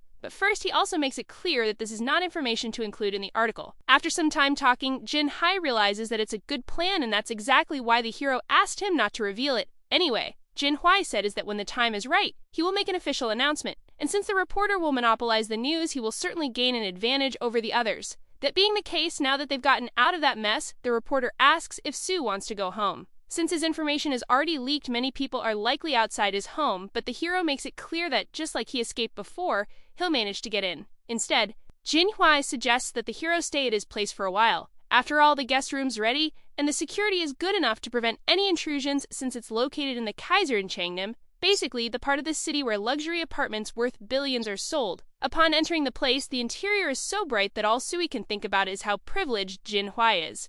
Show more, the reporter mentions that the tablet in the room is quite functional. After all, with a simple app, they can buy items or food while leaving home, in addition to having access to an emergency healing function that can be used immediately. However, this wasn't something the protagonist needed, since he is a healer. Returning to the fact that he is a healer, the reporter starts asking about it again. Then he apologizes because he really couldn't believe it when he saw Sue's information. To him, it doesn't make sense for a healer to conquer the Tower of Challenges alone, as that class usually climbs with the support of a group. In any case, since he is still on the clock, the young man says he needs to return to the company. So he just asks the hero not to forget what he said earlier, and soon after they say goodbye, the protagonist opens his status window. At this moment, he needs to distribute the attribute points he gained in the Tower of Challenges, and since he spent everything on his stamina, he will now increase sensitivity. As all three main attributes are already in the red zone, Suo is quite impressed. But now that he's finished distributing the remaining points in his sensitivity, he believes it's best to start looking for cameras inside the apartment, because with his current stats, he'll be able to find anything. In the end, this isn't a demonstration of distrust toward the reporter, but rather a precaution, because in our hero's view, being careful is never too much. After a long time, the hero realizes how hard it is to search an apartment as huge as this one. And in comparison, he believes it was harder than killing the dragon. The place is bigger than his subspace, but since he didn't find any cameras, he believes he can finally rest in peace. Suddenly, someone starts sending desperate messages to the hero's subphone. And it seems it's not just one person, but several, as his number has been leaked. In this case, our hero will inevitably need a new phone number. But for now, he decides to test the app the reporter talked about first. After a few minutes using the program, Sue was surprised that it actually worked. He grabbed 2 cell phones to leave the old one aside, but with the constant calls, changing numbers became a priority. Either way, 5 hours had already passed since he arrived there, so he finally laid down to rest a little. In the Negat neighborhood in the Sirup district, inside a certain heavily monitored location, a glowing square forms out of nowhere, and from within it comes several masked individuals. With their identities protected, everyone makes every effort to remain silent. At a certain moment, one of them throws a bag on the ground, which when opened reveals several hidden bombs. Quickly, a bomb is carefully placed on one of the shelves of the location, and another is placed at the corner of the wall by a certain member of the group. Naturally, all the bombs are being placed at critical points within the facility. However, to everyone's surprise, it is at this moment that someone appears saying they can't blow up the place. In theory, no one was supposed to be in the building that day, and indeed our hero confirms it was supposed to be empty. However, since he was already there, he suggested with a smile that they have a conversation. One of the masked individuals yells, asking what the boy is doing there. But better than knowing the reason, for the group it's to escape. So they quickly open the same dimensional portal as before, but since they tried to run without talking, the hero throws his shadow spear. It hits the first member of the group, a girl, directly in the back. Fates with their fallen ally, the other masked individuals can't understand why she collapsed alone. Then one of them mews down saying he will help her, but also feels something strange when trying to. Since they are in a hurry, the companion yells for his partner to hurry up, so the masked man tries to pull the girl again. But with the shadow bind activated, she cannot move. Desperate, the man shouts that something's wrong and they need to try something else. The girl asks to be left behind, but the man refuses because he seems to have a bond with her. Then, considering her partner's decision, she asks them to eliminate the hero. Taking her opinion into account, they all agree, changing their strategy from escape to combat. But although he seems to be in danger, the hero just mocks them, saying it's really hard to have a conversation with them. In an instant, all 3 masked individuals move in for a fatal attack. However, without the protagonist needing to move, the attackers simultaneously feel a strange sensation, because to their misfortune, the protagonist's gravitational pressure skill have been activated. With the intruders suppressed, Sue asks if they are from Banshee. Banshee was a secret group of terrorists that became quite famous across the country because, until they were caught, they caused many problems with bombs. Naturally, the masked ones question how the boy knows their name. So the boy decides to start by revealing the first member, whose name is Kwak Duho, someone who makes a living as a janitor, and is the most hardworking member of the team. The second is Soo Kyun, who manufactures the bombs but also works as a high school science teacher. Next is the delivery driver Kim Hemin, who has an ability that allows for easy movement. And finally, the last member of the group is Bui Anhwa, a student at the Korean Women's University and founder of the group, as well as a user of an ability that disables electronic and magical devices. Obviously, the hero states he doesn't need to explain how he knows their identities. After all, as expected from the smartest person in the group, Manhwa already knows him. Suo asks the girl to tell the others that he's not a bad person, but she asks why she should trust him. Then the hero replies that he knows how to deal with kids like them. Included in today's attack, there have been 3, and although no civilians were injured, they damaged other people's property. With the girl's ability, the security cameras weren't working, so the police are still trying to investigate what happened. But even knowing all of this, the heroes still can't understand how they managed to carry out so many attacks without leaving any trace. That's why Shu asks if the girl wants him to go to their houses to speak with their families. But the girl obviously asks him to wait. Thus, with the 4 in the palm of his hand, Sue comments that now they can talk more properly, since he doesn't work for the government yet and has no intention of hurting any of them. The hero asks if that's enough. Yama still doesn't see a reason to believe him, but the protagonist warns that he could simply hand them over to the police. So what they are discussing now is a choice with only 2 options. And being a smart girl, she agrees to hear what our hero wants. Since it's a bit strange to talk about everything right there, Sue asks for the bombs to be disarmed so they can talk somewhere else. In this case, their own hideout, which once again the hero demonstrates he knows about. First, Sue asks if Hammond can get up and then requests him to open the portal since it won't be possible to get a taxi from there. A short time later, the hero comments that it's quite comfortable for a hideout and asks them to freshen up without their masks. However, since they refuse, the protagonist has to turn the request into an order. And to not seem weak, Yamu shouts that she took it off because she wanted to while questioning who the protagonist really is. After all, in theory, the boy's hobby was completing portals. With so many questions to ask, Suo doesn't even know where to begin. First, the hero explains that he used one of his abilities to know everything, and he comments that he already knows the group definitely has some secret abilities. In this case, what the protagonist wants is simply for them to work for him. To Yanghua's surprise, Suo asks if the girl read his article where the plan was to join the association, which was actually true. In this case, Yanghua shouts, asking if the boy came all the way there to recruit them since he said he wouldn't turn them in. So Suo simply asks her to calm down and listen for a bit first.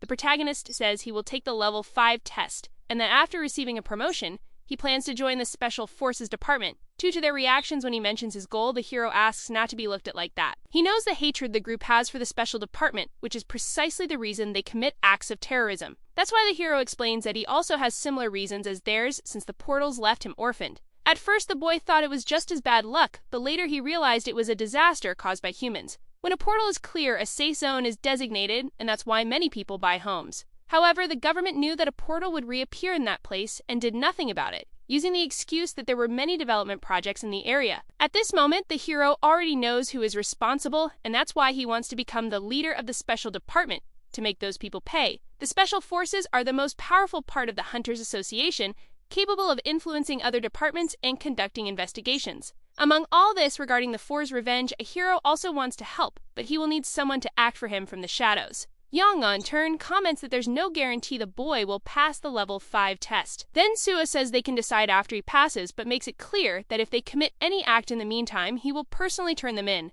That way, the conversation ends here. The hero knows that they all must be feeling ashamed now, since Banshee is an organization that never revealed its identity. They acted so intelligently that it was difficult for Sue to catch them in his past life, but he learned something in his past life while interrogating them. And that something was that they were like a protagonist but took out their hatred, in another way by going down the path of crime. If someone helped them earlier, they certainly wouldn't have done it. So Pseudo committed himself to correcting things before they sank again. At this moment, the hero already knows that regardless of time, Yangwu will accept the offer. The conditions are cruel, but she will trust in his ability. So the protagonist asks them to think it over and make the best choice possible. Sometime later at the Korean Hunters Association, team leader Chul Min begins receiving some complaints. His superior, who is the vice president, says that apologies won't do any good because the president himself made the request. This time, the politician says he'll let it go, but threatens strict punishment if Sueb doesn't show up there. And that's how Chul Min is dismissed from the vice president's office. After being scolded for hours, he considers giving everything up and joining a guild, but he calms down a bit, remembering that he didn't join the association for nothing. Suddenly, someone grabs the boy's collar and quickly greets him with a hug,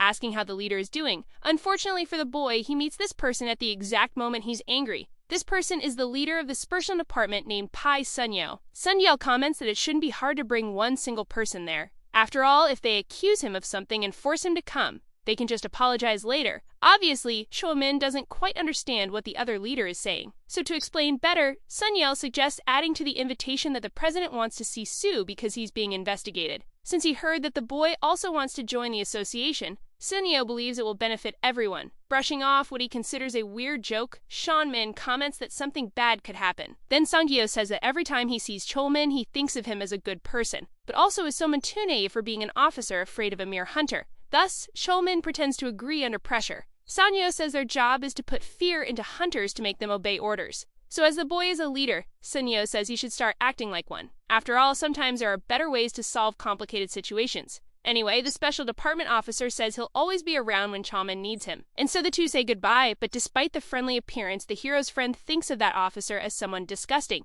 At first he had a good opinion of him since he was part of the association, but over time Sanjio actually proved to be someone quite scary with a lot of knowledge. Either way, the boy leaves work to rest a bit for now. But as soon as he goes down the stairs, he stops on the step to sit and reflect a little on recent events. When he met the protagonist, it was clear that he truly wanted to help the association, but suddenly he turned cold like in their last call. Cholmin believes that Sue must be getting many guild offers now, which is unavoidable, so he really wishes he could know what he's thinking. In a slightly more distant place, the protagonist's taxi arrives, and from it, he steps out, as always, ready for his next action. Looking at his hand, that invisible ring begins to glow, activating colorless solitude, which is an ability of the item itself. As soon as he got the first Mumu item, the protagonist began using it like crazy. And now it'll be the same because he's ready for his next objective, which is right ahead at the Soul Blood Center. With a powerful jump, he leaps over the center's security walls, entering with great ease. Then, while walking silently, the boy checks his surroundings, believing it must be nearby. Upon activating mana detection, a bloody red energy can be traced from afar. Normally, a portal emits a large amount of magical power, so it doesn't matter how well hidden it is as long as he can sense it. And this one in particular had just cracked open a rift between the two worlds. A secret portal is usually hidden and only appears when certain conditions are met. Logically, each portal has different conditions, but in this case, the protagonist summons a dagger from his inventory, and he makes a small cut on his hand without even thinking twice. After all, this portal's condition requires a certain amount of infused blood, and the moment the portal absorbs the protagonist's fluids, the conditions are truly met, which makes him proud. This way, the secret portal is opened, granting the boy 5 attribute points for the achievement. And now, with the portal's information loaded, this blood portal is activated. Sometime after entering that place, the hero uses the power of light and realizes he's in a cave, so he becomes curious to go deeper. Along the way, a liquid falls on the protagonist's head, catching his attention for seeming like some kind of water. However, when he looks up, several small red eyes are seen, making it clear that it's drool from level 63 vampire bats. Wasting no time, they all charge in unison to attack the hero,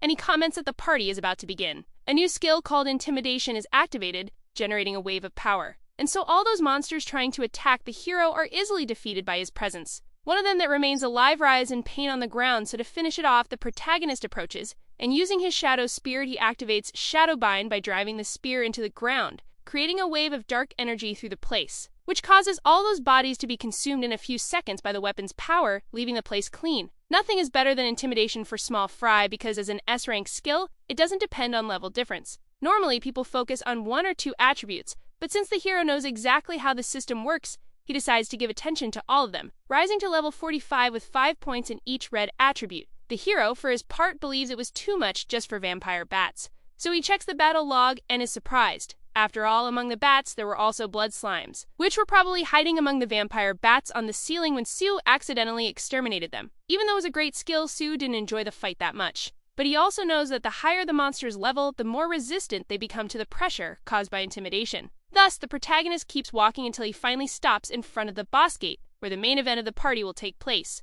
And Vavian having to think much, Sue opens the gates and enters the boss room without fear. The inside of the place is completely vast, surrounded by crimson light. At a certain moment, the protagonist announces that the monster can come out of hiding now. Red eyes shine in the shadows of one of the room's corners, so the protagonist summons his beginner's sword and defends himself from a charge by a giant bat that tries to finish him off. The most unexpected thing for the hero is the fact that the boss is a giant vampire bat. But even so, he fights back with a slash to the monster's wings, sending it flying. To the hero's surprise, suddenly he feels something approaching, and upon turning around, he sees a giant blood slime attacking at high speed, forcing the protagonist to dodge just in time. Faced with these two, it's clear they're certainly not the boss, but also not common monsters. One is a century-old bat, level 72, and the other a blood golem in the same level. Despite that, the hero believes they are too weak to be a real challenge. So the three approach for a confrontation, and while the golem faces the protagonist in close combat, the bat tries to flank him, using his flying ability as an advantage. However, at the right moment, the protagonist counters with a slash and also turns,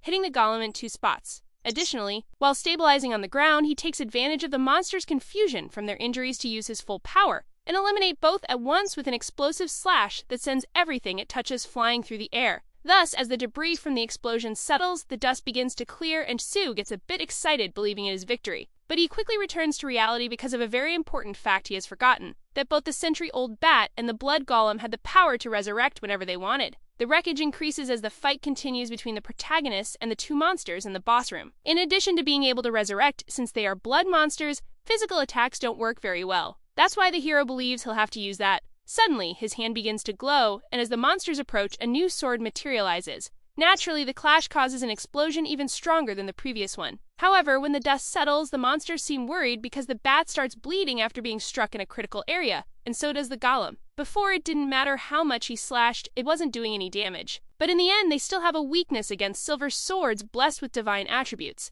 And as a healer, what the protagonist knows best is how to manipulate divine power. A strong light is created when Sue channels this energy into the sword, and as it passes through the monster's entire body, its end comes swiftly. It's why the hero steps on the defeated bat and mocks how easy it was to defeat it, addressing the blood golem. He asks with a smile if he should also use divine power on him. The golem becomes more furious than ever and charges forward to avenge his companion. However, what it didn't expect was that now the protagonist could take it down much more easily than before. And just like the other with a single strike, the blood golem is defeated, which makes the hero really appreciate this attribute. Being a healer using divine enchantment becomes quite useful. By enchanting a silver weapon of that power, Sue created the perfect weapon to deal damage to the monsters in this place. Suddenly, a sense of an intimidating presence is felt behind the protagonist. Then he realizes that the true boss of this secret portal is finally going to appear. With slow steps, the boss recalls that the boy not only invaded the place, but also killed his subordinates, calling the hero an insolent creature. He says the boy doesn't know his place.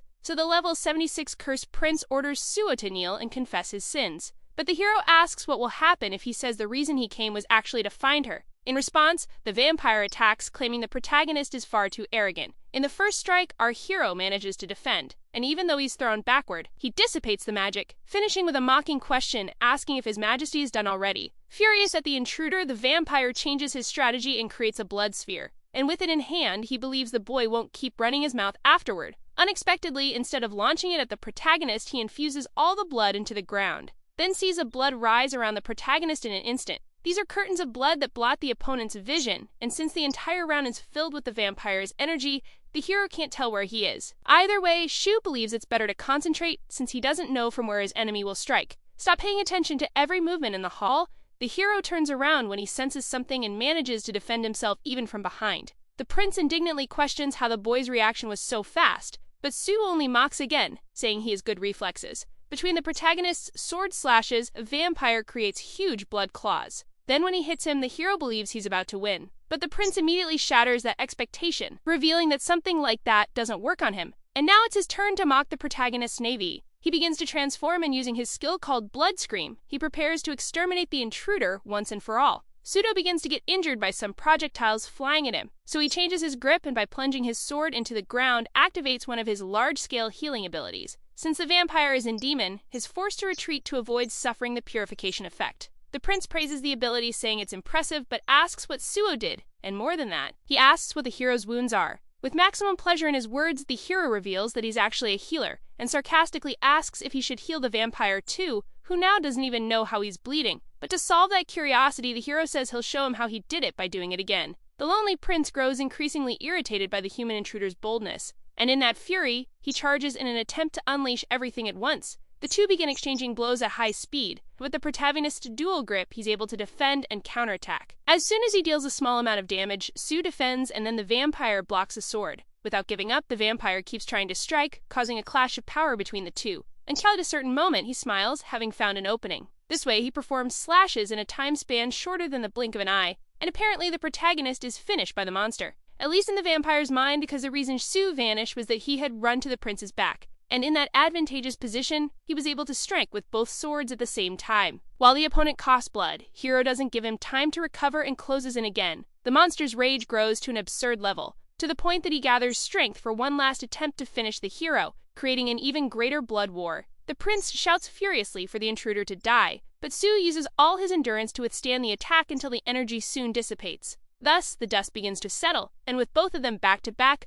the first to fall is the lonely prince. In response, our hero slowly approaches the body of his enemy and pokes it, asking if the prince is still alive. It really wasn't possible that he had died from just that, and unfortunately, the still conscious head was able to bite the hero's arm. The prince finds it hilarious how naive Suo was to get so close and warns that the boy will soon become his servant. In response, the protagonist doesn't pay much attention and just tosses the head away in disgust. However, the conversion process begins, sending the boy to the ground from blood loss. The hero's mind starts to get a bit hazy along with the growing thirst. Then the prince says it's too late, but Suo tells him to shut up. In a short time, the vampire transformation reaches the threshold of 42%. Suvum knows he needs to endure until the process advances, so that at the final stage he can purify himself the holy water. At 50% transformation, the time comes for the first vampire characteristics to appear. So the hero retrieves holy water potions from his inventory, but before he can purify himself, they are shattered right in the palm of his hand. And with that, the vampire laughs again, this time stating that since the place is his,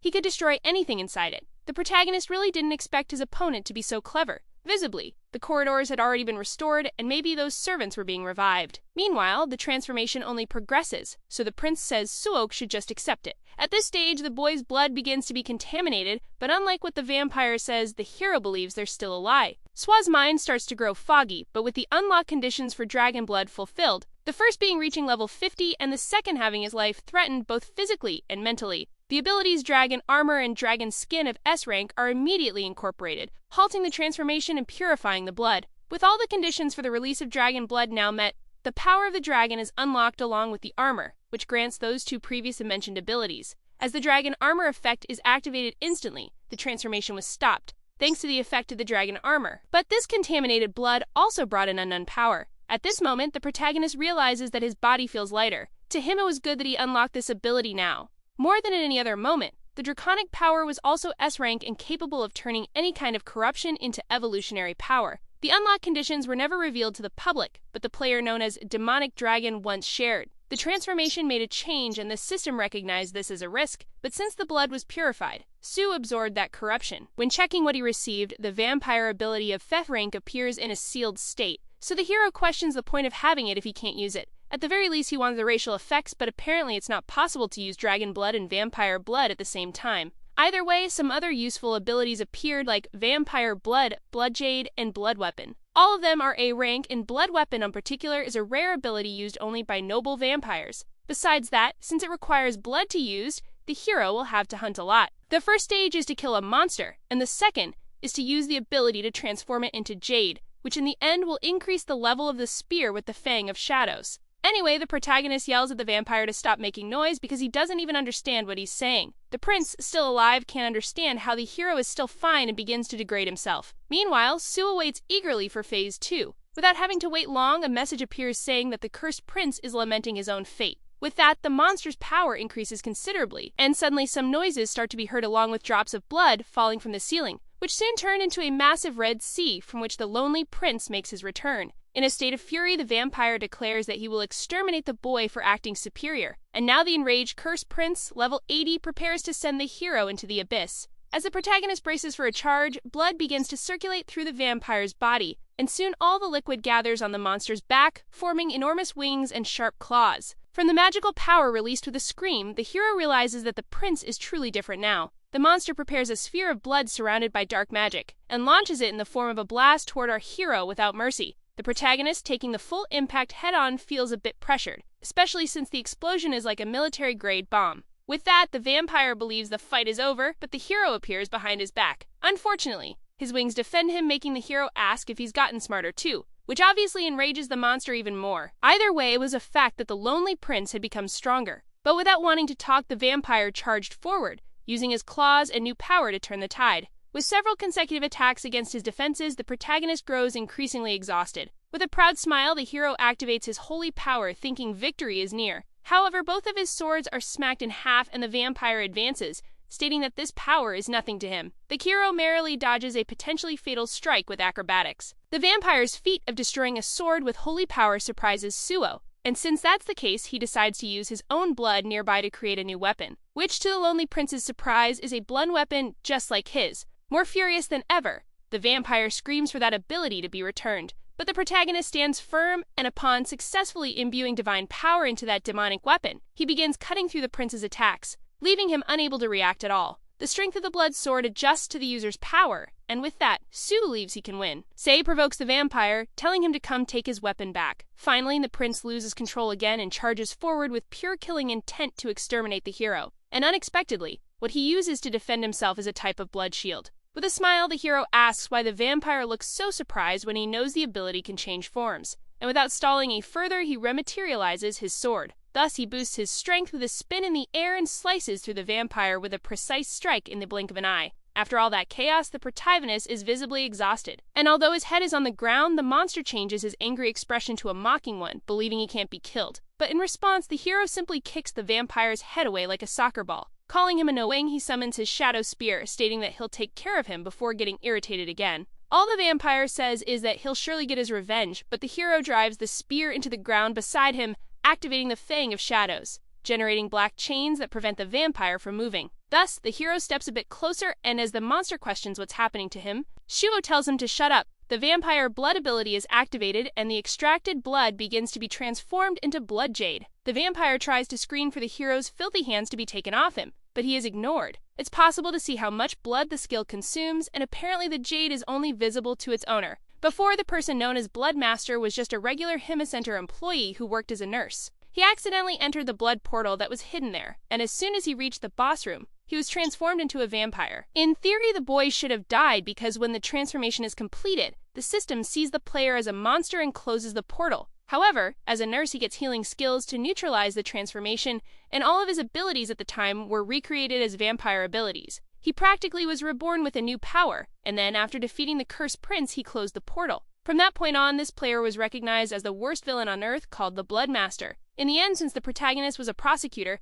this information somehow fell into his hands. That's why he already knew everything, from the transformation to the blood weapon. At this moment, the vampire keeps screaming that he will take revenge for all this humiliation. However, the hero simply asks him to try, because now that the monster has dry blood, he will no longer be able to react. The shadow spear reacts to the cursed prince's shadow and begins to devour his essence until, upon finishing, it becomes even stronger by successfully completing the absorption process of the cursed prince. With the secret portal concluding, the MVP is declared by the system as on Suo. And while receiving several bonuses for his feat, the exit portal is created at the end of that day. He also realized how powerful the dragons were. It became clear that regardless of a vampire's strength, it couldn't compare to a dragon. Even so, the hero finds it a shame not to have gained all of the vampire's power. But it's at that moment that the system alert appears. The system analyzes the boy's talent in detail and decides that he deserves a reward. In addition to 10 bonus attribute points, the hero gains the New Blood, which is basically capable of harmoniously accepting all types. Either for Su, who came from the past, it was surprising.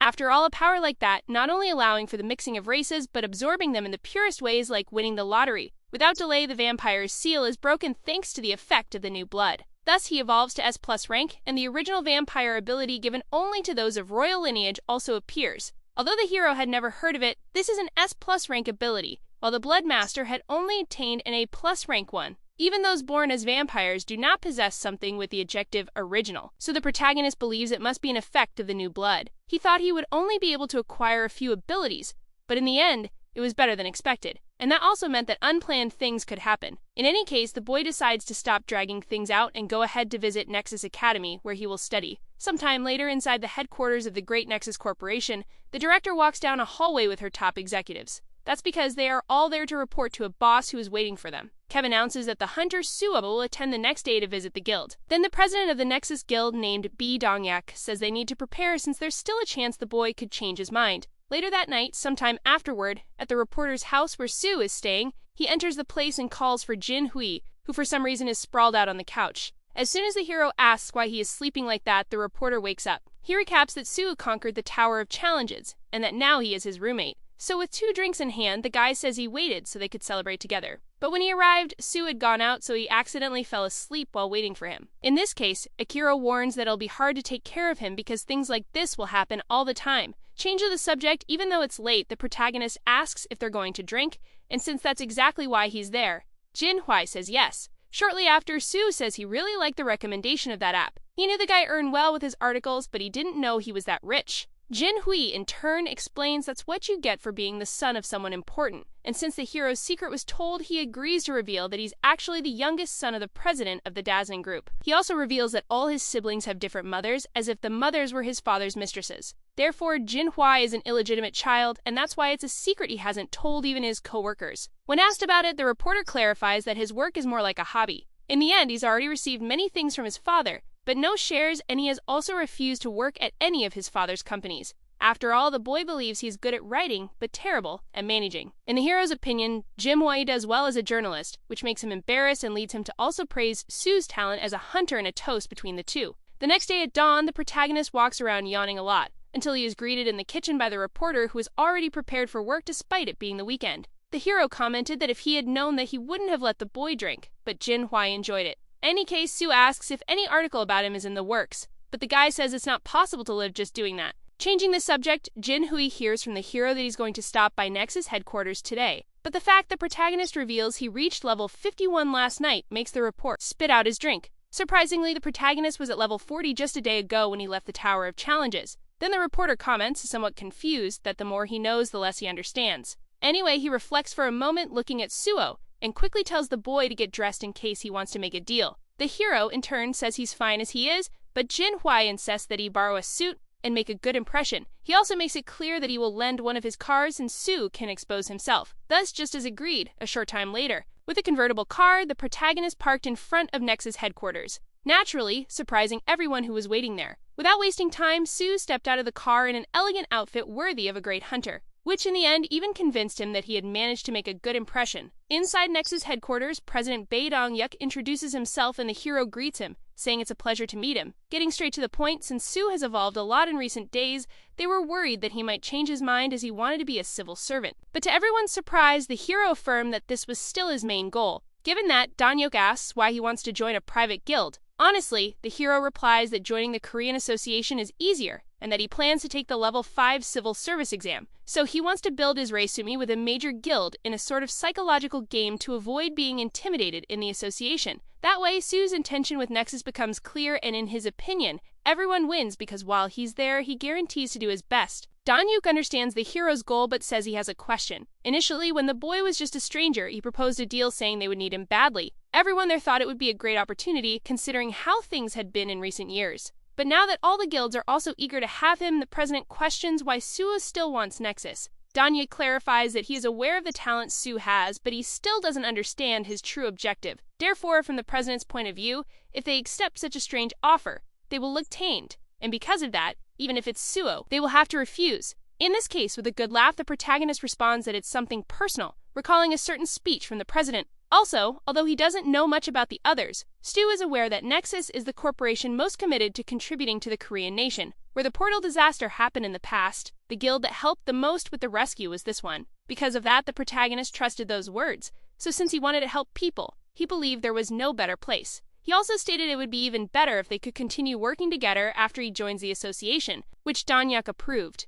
Changing the subject, the president asks if the hero really needs to join the association, since it would be much easier to contribute with him in the guild. Su agrees but says that if he truly wants to fulfill his objective, he will need to enter portals that others cannot. For example, those classified by the government as high risk, the so-called sealed portals. Su wants to go further and eliminate all 5 high-risk gates. So until he becomes a civil servant, all the portals he clears will be marked with the name of the Nexus Guild. And with that, he convinces himself that things can drastically change, especially since the hero wants Nexus to rise to the top. Dong-yuk asks why that is, since the boy is already fulfilling that without his help. But to respond, the hero recalls that he said he would do everything possible while he was there. So in addition to clearing portals, he also wants to recruit and train new members. Very surprised, the director asks if any of the members caught the boy's attention, and promptly, Su replies that he's talking about Kang Daehan. In this case, she asks if it isn't the guy who just switched his main weapon. But the hero says it was he who made that recommendation, which only makes the director even more excited.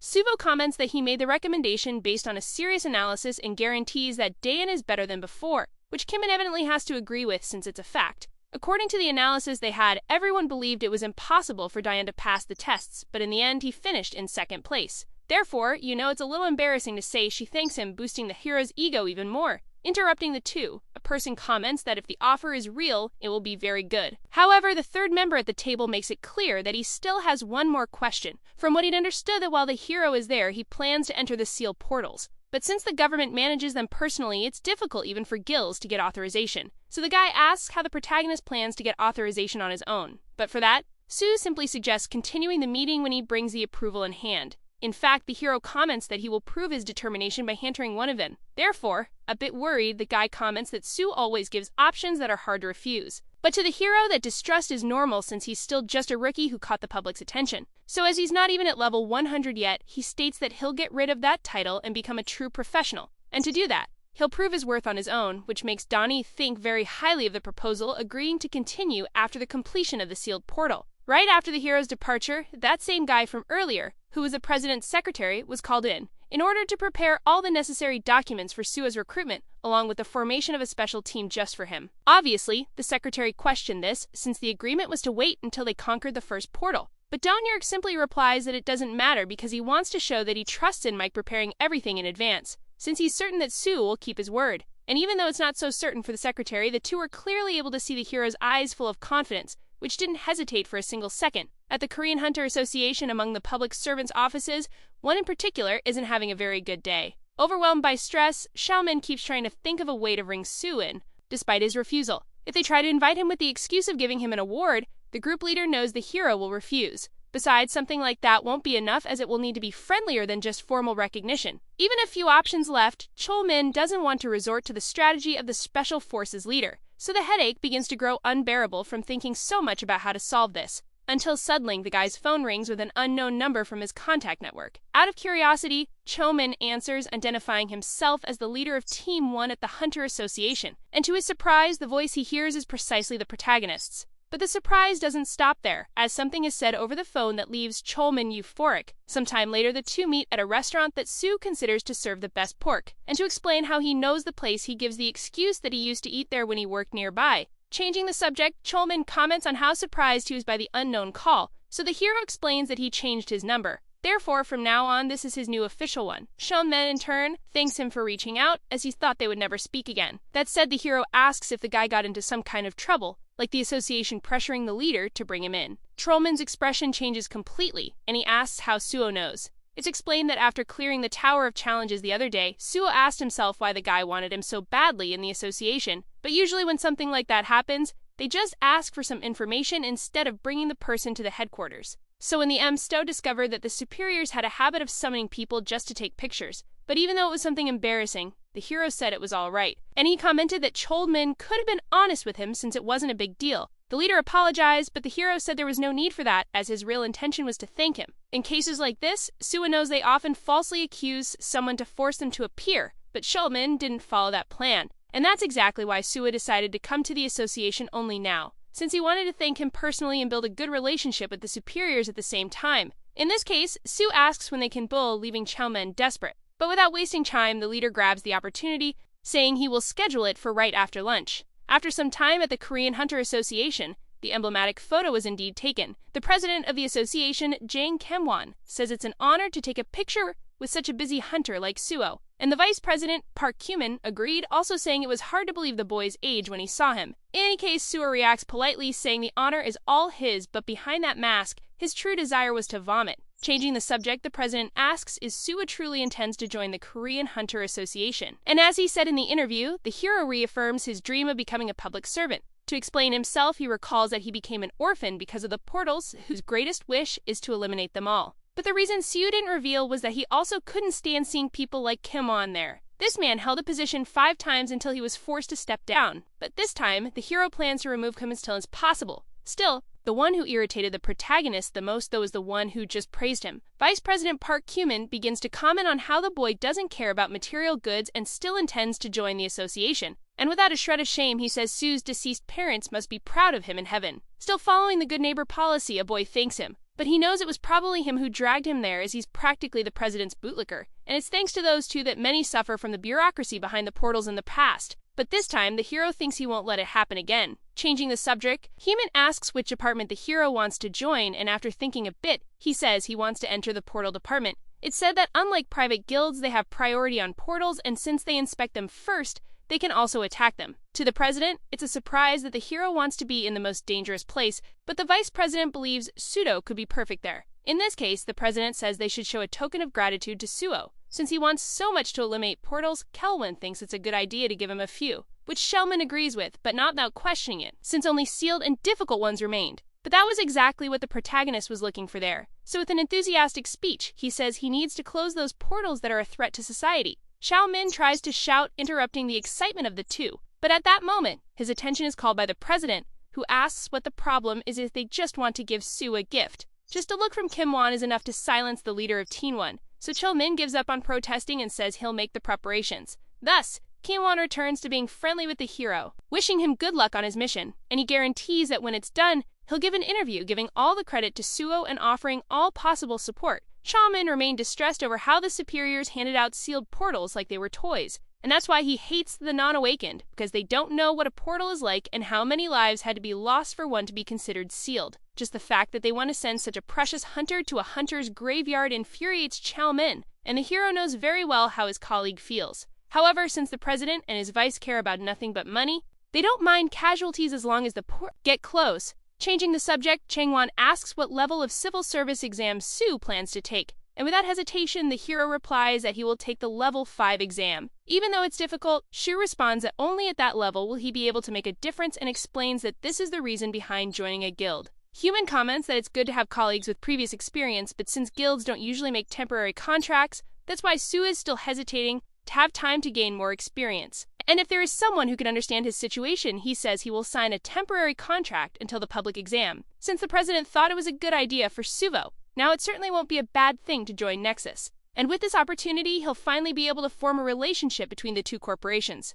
Suddenly, to everyone's surprise, Association's team leader Pai Sang-yeol appears at the door, and soon enters asking if his superiors are eating something tasty in secret again, until he inevitably comes across the presence of the much-talked-about prodigy Hunter sitting on the lounge sofa. A devilish smile spreads across Sang-yeol's face, and it's clear that the man is quite excited about what might come next. Unexpectedly, Sang-yeol decides to come back another time, but the president asks him to stay and introduce himself, which was exactly what he wanted. Without wasting time, it's explained that the guest is the hunter who cleared the Tower of Challenges. Then Sang-yeol remembers everything with great excitement, and soon introduces himself as the head of the special department, saying it's a pleasure to meet someone so famous. In response, the hero greets him. And while Sang-yeol says he's read a lot about Sue, the hero thanks him for all the kindness. But despite pretending well, the protagonist really didn't want to see this man's face right now. Changing the subject, the president explains that the hero intends to take the level 5 public service exam. Like everyone else, Sang-yeol says it will be difficult, but Sue doesn't mind.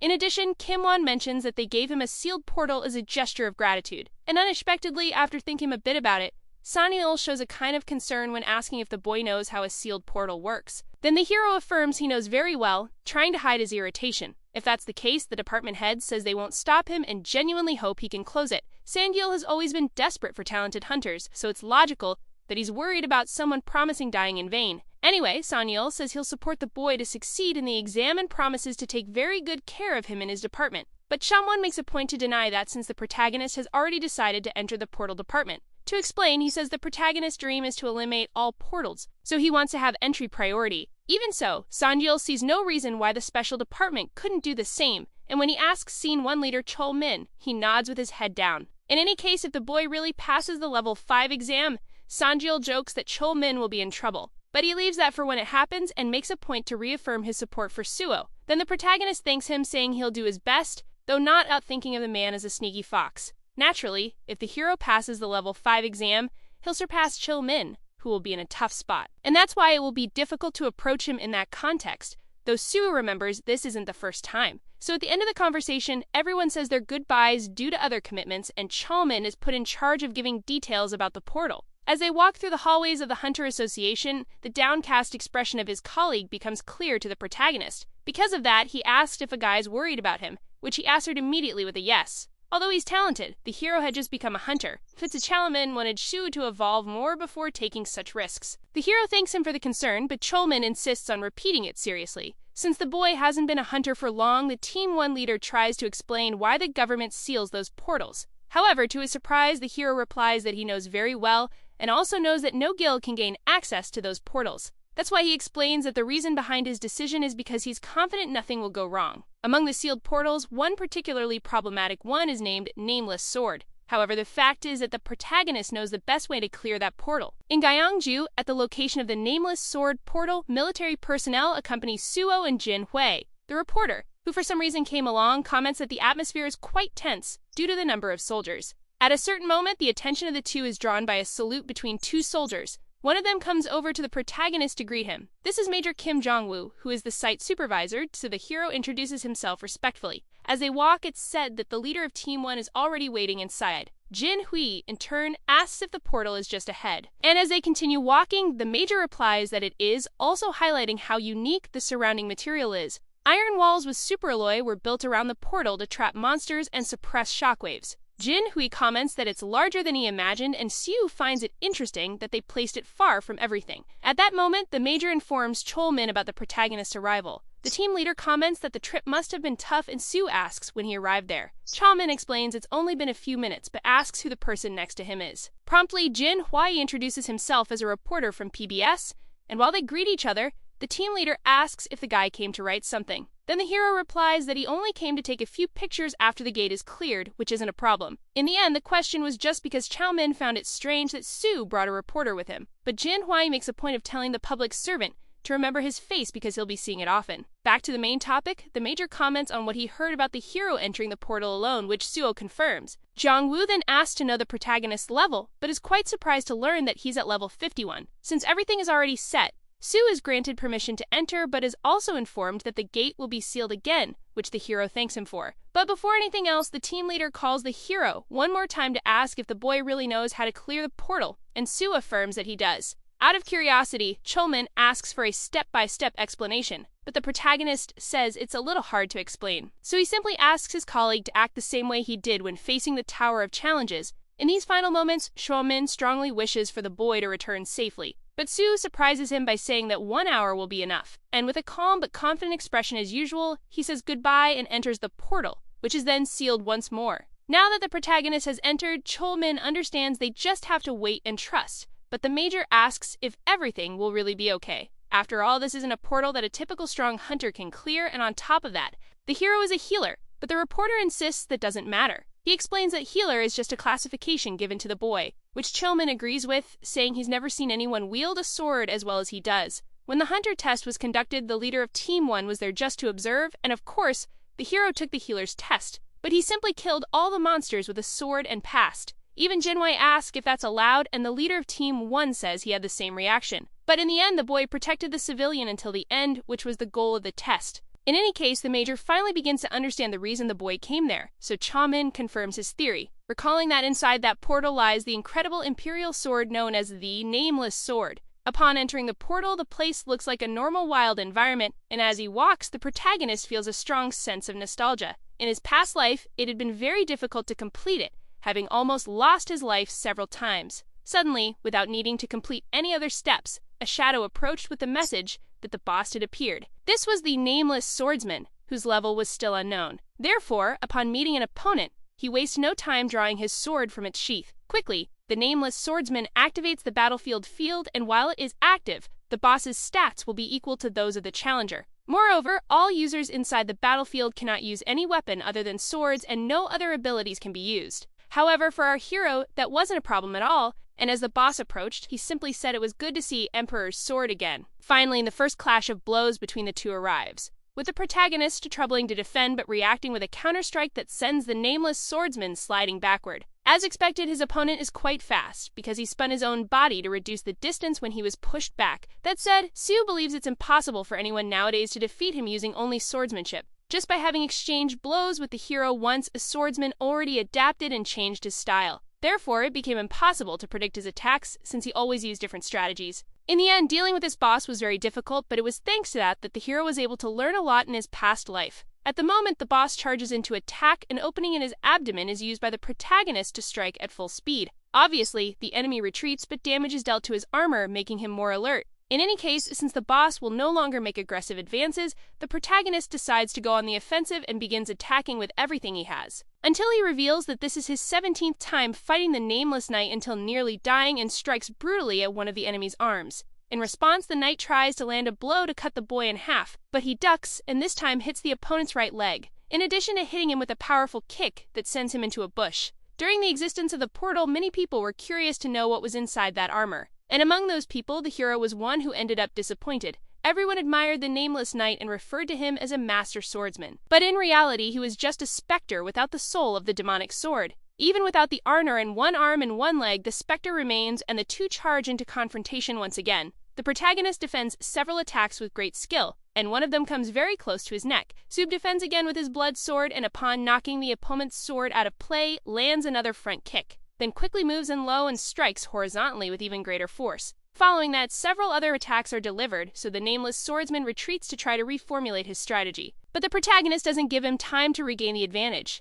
because his sword style and personal technique were created precisely to surpass the specter's movements. In other words, the hero lands a precise cut on the nameless swordsman, because as he knows everything about him, the knight can never win, even if he returns from the dead. With that, the armor begins to shatter along with the specter's dissipation, and the system announces the portal's completion along with the MVP, who is on Suo. For the hero, it had been a pleasure to see him again, even for such a short time, because if not for him, his skills would never have evolved to the point of being recognized with the title of Sword God. Thus, Su asked the boss to rest in peace, stating, "You will always remember him on Teacher's Day." The protagonist levels up and all his attributes receive bonus points. Suva thinks it's a pity that his opponent is a bloodless ghost he can't absorb. However, he picks up the sword from the ground, thinking that this alone will be enough. Unexpectedly, the nameless swordsman's sword is level F, referred to as just an old sword. And even more unexpectedly, the protagonist breaks it with his own hands. But this was necessary to activate its use. And this is how the true form of the sword begins its activation. The soul of the nameless sword was imbued into the hero's swordsmanship, and the information of the guardian's sword changed, raising it to S+ rank along with infinite evolutionary potential by absorbing the will of the nameless sword. Sometime later inside the portal region, the hero's 3 allies are analyzing everything through cameras. Jin Hui comments that it's already been 30 minutes, but Chao Min continues to trust the hero since it's a difficult opponent. So the major says he will go patrol a bit, but suddenly the journalist draws everyone's attention, because it was at that moment that the cameras reveal that the sealed portal had been successfully cleared. Since the hero had already finished his work, he walks out without any concern. And just as he steps outside, he is greeted by Jin Hui and Chao Min, who run toward him in desperation. It was obvious they couldn't stay calm since the hero had cleared a sealed portal in less than an hour. The same portal and already caused around 200 deaths. As everyone could see, he was completely fine, also saying it was no big deal. John Luv in turn asks what the boy means, so he reaffirms it without hesitation. However, this was still a portal and had already wiped out hundreds of hunters, so he became curious to know more about the hero. Breaking the tense atmosphere with a smile, the protagonist invites the soldier to take a photo together, and the team leader also encourages it, saying it's just something to be recorded in a public office. So even though it's inappropriate for a soldier, the major agrees to join in, and Jin Hui takes responsibility for snapping the photo. Sometime later, the hero explains that the people in the photo are an association official and the squad leader major. And he also explains to the president that the person who came with him is the reporter Jin Hui. Either way, Donyuk says such an introduction isn't necessary, and he gets straight to the point, asking how on earth the hero managed to do it, from how he got authorization to enter the sealed portal and clear it, to how he managed to do it in such a short time. Still, in a general summary of things, Pseudo says he met with the association president, asked to enter the sealed portal, and cleared it. Even though that's exactly what happened, Donyuk still can't understand how it's possible. But now that he's proven his skills, the hero brings up the subject of signing a contract and states that he has 2 conditions. The first is that he wants full support while he's at Nexus, and the second is that the contract must be terminated once he assumes public office. Suno says he's already informed the president of the association about this, and despite many guilds having contacted him, he wants one that understands his situation. Suno, although feeling a little odd, Donyuk laughs a lot and asks the secretary to bring the documents quickly, especially because shortly after their last conversation, the hero really proved his words. Thus, Donyuk extends his hand while telling the boy to get ready because there will be many tasks for him in the future. And with a handshake, the hero promises to do his best. Hours later, already in the evening, since Jin Hui drove on the way there, Su offers to drive back, but the reporter refuses, saying it's a manager's duty. To explain, the protagonist always gives exclusive articles, so the boy says acting like this is the least he can do. Jin Hui says that driving a regular car after getting used to sports cars is comfortable and confuses the hero by saying he bought a new car. But as expected of a rich guy, he did it to give Suo. Changing the subject, the hero recalls that the boy didn't go to the office today, but since he had many exclusives, he says it's fine. Also, he asked the hero to relax because he was already planning to give him a ride. Jinwei says he'll start with the sealed portal completion strategy because he doesn't know how long it'll remain a secret. So the hero agrees with the plan, but the reporter says he still has one more thing to ask.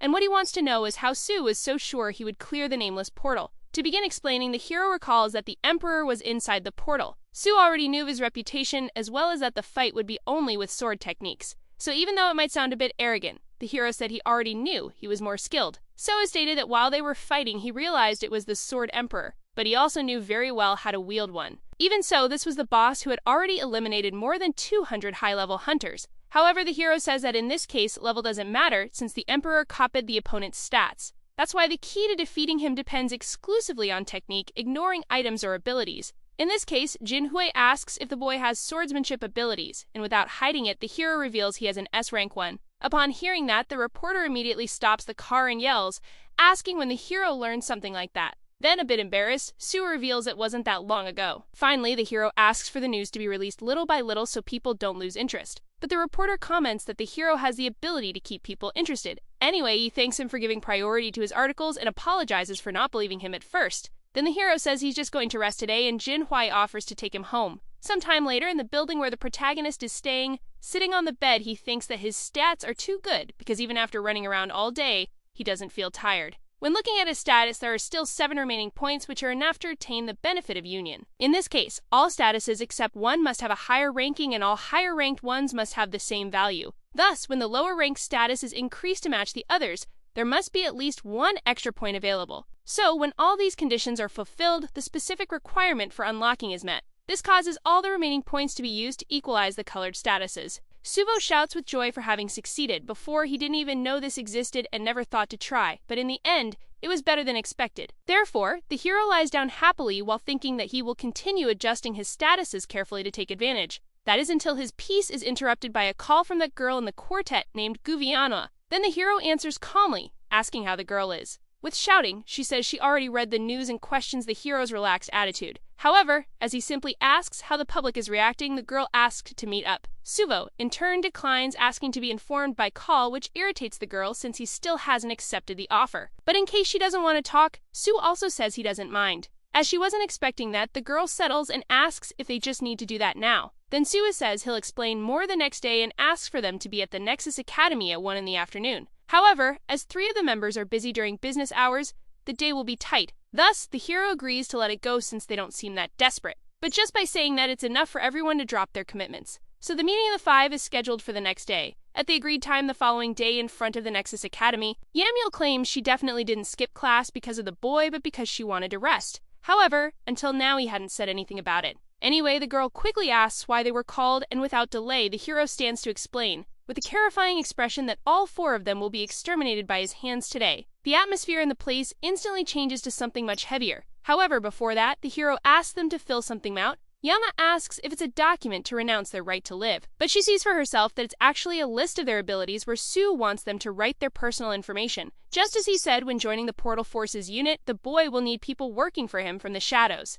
Therefore, he obviously wouldn't choose just anyone to fulfill that role. That's why the hero talked about them being exterminated, because now they would train almost to the brink of death from basics to advanced. And about the questionnaire, he says it will be the only one they'll get, so since he revealed his secret, he asked for their trust. Sometime later in the Nexus Academy training room, the hero says they'll finally begin. Then he takes his access card, which was previously given by the director to access any part of Nexus freely. But in addition, that day she asked if the protagonist was going to meet the hunters he mentioned. In the end, Su was so focused on his issues and he almost forgot. But anyway, since he already asked them to go to the training room, the hero decides to begin the process right away. Through the guild's augmented reality machines, everyone is moved to Kunlun, and from now on, the hero says they will train whenever they have the chance. Since they are still below level 50, the protagonist thinks it will be easy to structure proper training. The training will focus on combat, as they must be able to escape from special forces who won't fall for the group's tricks, which Yama disagrees with, saying they could plan the perfect strategy if given time. But despite that confidence, the fact was that the 4 had been taken down by Suva alone, and that's why they needed train to be able to protect themselves and others freely. With a snap of his fingers, the hero asks them to choose a weapon, saying the first lesson will focus on improving basic skills. Of all things possible, Yanwa asks why asked to be a sword, but the answer was obvious, as the protagonist has been called the god of the sword lately. That's why the 4 have a sword master too incredible to be using any other weapon. Sugo warned that everything unrelated to swordsmanship was sealed and then asked them to try to kill him because that would be their first objective. And this objective began with a swift charge from the protagonist and a flurry of blows that simply sent 2 of the 4 to the afterlife. However, Su told the remaining ones that it wasn't time to be scared, and just as quickly as the first time, he eliminated the other 2. Since they were in augmented reality, all 4 came back to life in a panic. And now that they had already died once in training, the protagonist warned that they needed to start taking it seriously. And since the feeling of being cut alive had been anything but pleasant, everyone got into position, making Suo proud. Thus, he quickly jumped toward the 4 and told them to face him again. The hero taunted them, asking if they thought they would get their revenge that easily, especially since to him, even an old lady was faster. He first went after the delivery guy, commenting that he thought he would be quicker. And he threw him on top of the elementary school teacher, who was also criticized for being extremely slow. In addition, the guy tried to say he grabbed his colleague on purpose, but the hero mocked those excuses. Trembling with fear, the guys thought they needed to shut the hero up somehow, and despite being scared, they charged forward with determination, creating an explosion from the clash of their attacks. However, the hero commented that even though they were his shadows, they should at least be able to close some portals on their own. And for that reason, with his foot on top of the 3 swords, he stated that there's no easy way to become a warrior. Therefore, they had to reach their limits because only when they are about to die can they evolve. And that sensation was felt by them at every moment the protagonist advanced, causing desperate screams to be heard. After some time, the 4 warriors became very tired. The hero said he would love to continue training with them, but he was very busy. So he made it clear that the 4 could leave on the machine's preset time ran out, and he told them not to worry because he would leave a clone with the same abilities as him, which became obvious when the imitation told the group to come at him, calling them trash, and obviously greatly irritating each of them with the disrespectful taunts. Outside the machine, the hero believed that this should be enough training for now. In a call, Director Kim informed that the official recruitment article had been published by the reporter together with Nexus' marketing team. In this case, the hero thought it was very good news and asked if they should prepare. To him, the public's reaction wouldn't be great for now since he had contradicted himself regarding becoming a public servant. However, according to the plan, Kim believed they could improve public opinion. For now, the hero hadn't yet announced that he would take the level 5 civil servant exam at the end of the year, but he obviously wouldn't keep his secret. Therefore, right after hanging up, they called the reporter, who asked what was going on. Pseudo commented that he had already seen the article about his entry into the guild, but now that the public was stirred, the hero suggested they begin preparing for the next one. And the title of this would be The Second Sealed Portal, because the protagonist's current goal was to conquer the Swamp of Despair. With the release of the first article, the protagonist unanimously received the title of Sword God. However, the second article about the boy joining Nexus came out, causing outrage from people who judged him as a mercenary. That is until the third news that Suo was heading for another sealed portal arrived and changed everything, since he was the only one doing that. So despite being so hard to understand, the public's reaction improved just as Su had expected. The leader of Team 1 didn't seem well at all at that moment. The hero asked if the entrance to the Swamp of Despair had already been approved, and Cholmin said that's exactly why he was feeling bad. Especially because he got scolded for asking something that was obviously going to be accepted by his superior. Anyway, Cholmin asked if from now on Nexus would be handling these arrangements, and Su replied yes. In addition, he really would take the exam at the end of the year, but in the meantime, he asked his colleague not to spread the word, which even though was a joke, the leader of Team 1 responded to with great commitment. The S-rank sealed portal called the Swamp of Despair is located in Yongjondo, Incheon, and right when he arrived, a protagonist already prepared to enter with a decent audience. Until now, no hunter had come out alive from the Swamp of Despair, so concerns began to arise. Although for the journalists, something like this only made him want to bet. With a confident smile, Jin Hui bets 1 million won on the hero's victory, and although he doesn't wish harm on the boy, a certain staff member bets 1 million on his defeat. However, it is at this moment that Cholmin falls into total despair because the portal starts to disappear, and when something like that happens, it means the portal has been completed. Unexpectedly for everyone, not even 10 minutes had passed since the protagonist entered. In fact, somehow that no one understood, he had finished it in 5. About 5 minutes earlier in the Swamp of Despair, a hero entered the portal. This was a place that had claimed more lives than the nameless portal, and there was no information since there were no survivors. In this place, there were no monsters, and all one has to do is walk up the stairs to the exit. In other words, each step itself is the portal's challenge, filled with various mental traps, which makes the strategy quite simple. Equip a rank as mental protection item or ability. Otherwise, anyone who steps on the stair is consumed by despair, becoming zombies beside each step. Due to lack of information, the portal was named the Swamp of Despair because people got trapped like in a swamp. But after the portal was completed, the description changed to explain exactly what it was. Either way, it didn't matter to the hero because as soon as the deep despair effect struck upon stepping on the first step, he remembered his absolute immunity to all negative mental effects due to his draconic blood, and along with his draconic armor.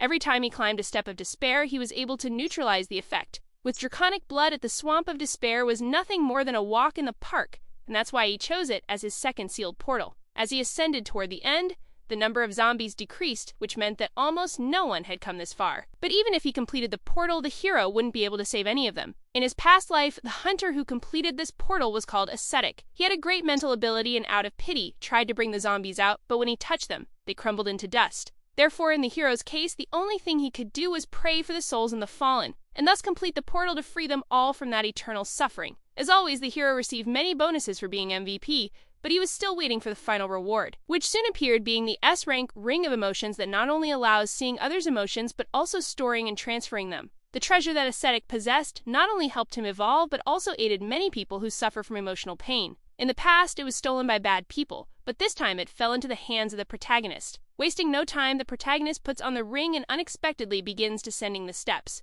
With each step, he enters a state of despair. The draconic blood nullifies the effect. What the hero intended to do now was collect all the negative emotions from the steps. But soon, the ring reached its maximum capacity of dark energy. Therefore, Sue accepted that he wouldn't be able to purify everything and decided to leave right away. The moment the protagonist came out, countless people awaited him with cameras ready, flashing. However, the protagonist's allies rushed to be the first to speak with him. The fact was that the boy's feat had broken a world record that needed to be reported immediately. But before anything else, like last time, the hero asked for a photo to be taken first. In just a few seconds, the news of the portal's completion reached the president of Nexus. And obviously, a lone hunter managing to finish it in 5 minutes was unbelievable. He'd already known the hero was amazing, but not to the point of knowing what to do now. However, suddenly his thoughts were interrupted by a call from an unknown number that wanted to speak directly with the president. And the person on the other end of the line was none other than the president of the Hunter Association, who politely asked to discuss a certain matter with Donyuk. At that moment, it came to the mind of the president of Nexus that the meeting was being requested and there was no reason to refuse.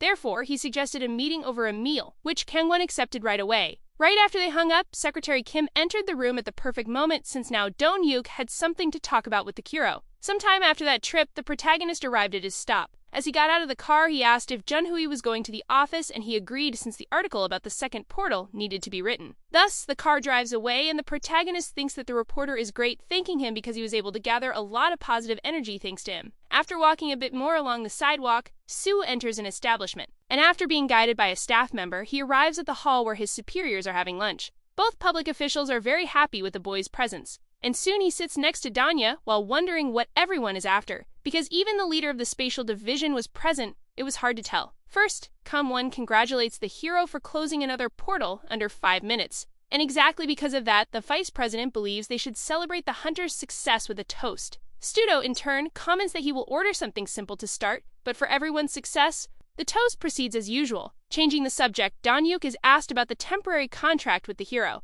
Then he comments that he usually works with 3-year contracts, but since Seo is someone special, instead of tying him down, they decided to support him. Thus, Kangwon is pleased with this decision, as our hero. Sun Yeo, for his part, seems excited to welcome Sue to the team because of how much the country will grow. And agreeing with this, the vice president believes they should gift him some certificate of appreciation, which was exactly what Suo wanted, as is practically a free pass for the civil service exam he wants to take. The president comments that they already planned to do this after his first achievement and explains that they only didn't because of lack of time. Then, using all his modesty, the hero gives an automatic response, putting all the credit on the powerful figures. Getting straight to the point, Sunyel asks the protagonist to tell how he closed the sealed portal of the Swamp of Despair. After all, since he's also an Awakened, he's a bit curious, as no one had ever returned alive from there. As always, extracting information is his specialty, and even in his past life, Sonyo showed curiosity about this portal. However, since the hero doesn't want to tell the truth now, he plans to keep things vague. So Suo revealed that the Swamp of Despair had no monsters, and that after stepping on the stair, he wondered if he could use something to climb,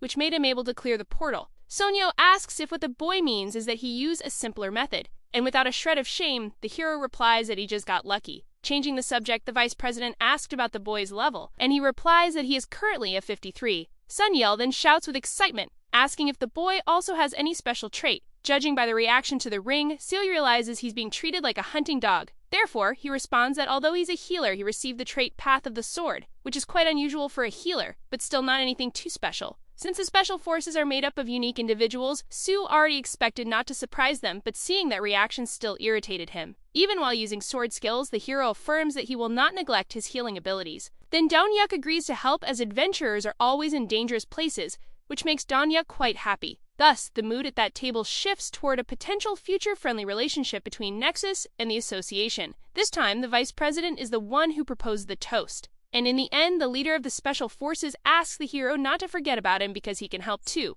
That involves his acting skills. The hero says he's happy with everyone's support and promises that from now on he will close all the portals in Korea, including the seal ones, which further enhances the friendly mood at the table. So after a few hours, night falls, and upon saying goodbye to the leaders of the association, the only ones remaining near the restaurant are Suvo and Sunyo. The leader of the special forces offers a cigarette to the hero, and although he refuses, he still likes one himself, despite having a reputation for ignoring everyone. Sunjin hands over his contact card, and changing the subject, he asks where the hero lives, so Suo replies that he's staying at a hotel because of the paparazzi. Sunjiel believes that people with too much free time like that are exactly the country's problem. Sue asks if that doesn't mean they love him, but the aura, once pure, shifts as if he now saw ordinary people as worms. But this was also the case with both the president and the vice president. Believing the hero isn't aware yet, Sunyeol asks if Sue knows that this year's exam is practically made for him. But to his surprise, the protagonist states that he is quite aware of that. Either way, Sunyeol comments that since the hero will be joining anyway,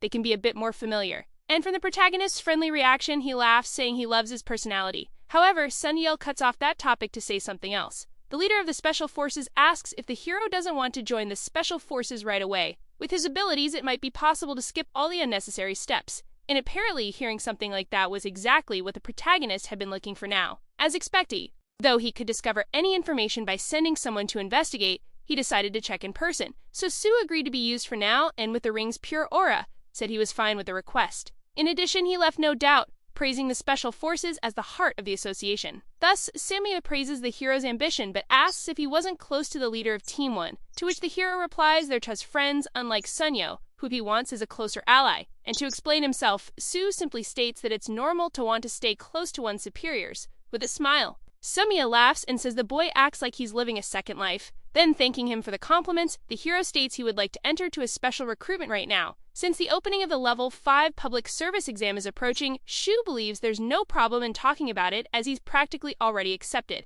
And now, thanks to the Ring of Emotions, he knows Sumia's affection for him has reached the final stage. Love. So because of the positive emotions, even though the effect isn't permanent, it's possible to create a favorable situation. Suo says his objective has never changed and that he was already looking for a special recruitment notice. Sengyo says such recruitments are rare but assures him pull some strings, and the hero praises him a lot for that. In reality, the leader of the Special Forces warns that it's the higher-ups who decide, but he can have some influence. Furthermore, if something like that really happens, he says things could change for the hero, because it would mean he'll become someone indispensable to the Special Forces. It's said that closing portals is important, but his unit focuses more on things like catching awakened criminals. Suda comments that he knows about the authority to investigate awakened individuals, and most of them are fugitives called villains. Therefore, even knowing the hero's ability, Sunyo says there's a difference between portals and criminals and suggests the boy show his value by catching one. After all, catching a wanted criminal will leave a great impression on the higher-ups. Sunyo says he doesn't have anyone specific in mind, but asks the boy to be quick. So the hero swears that he will catch a villain and prove his worth. Usually, his team gets scared when it comes to villains,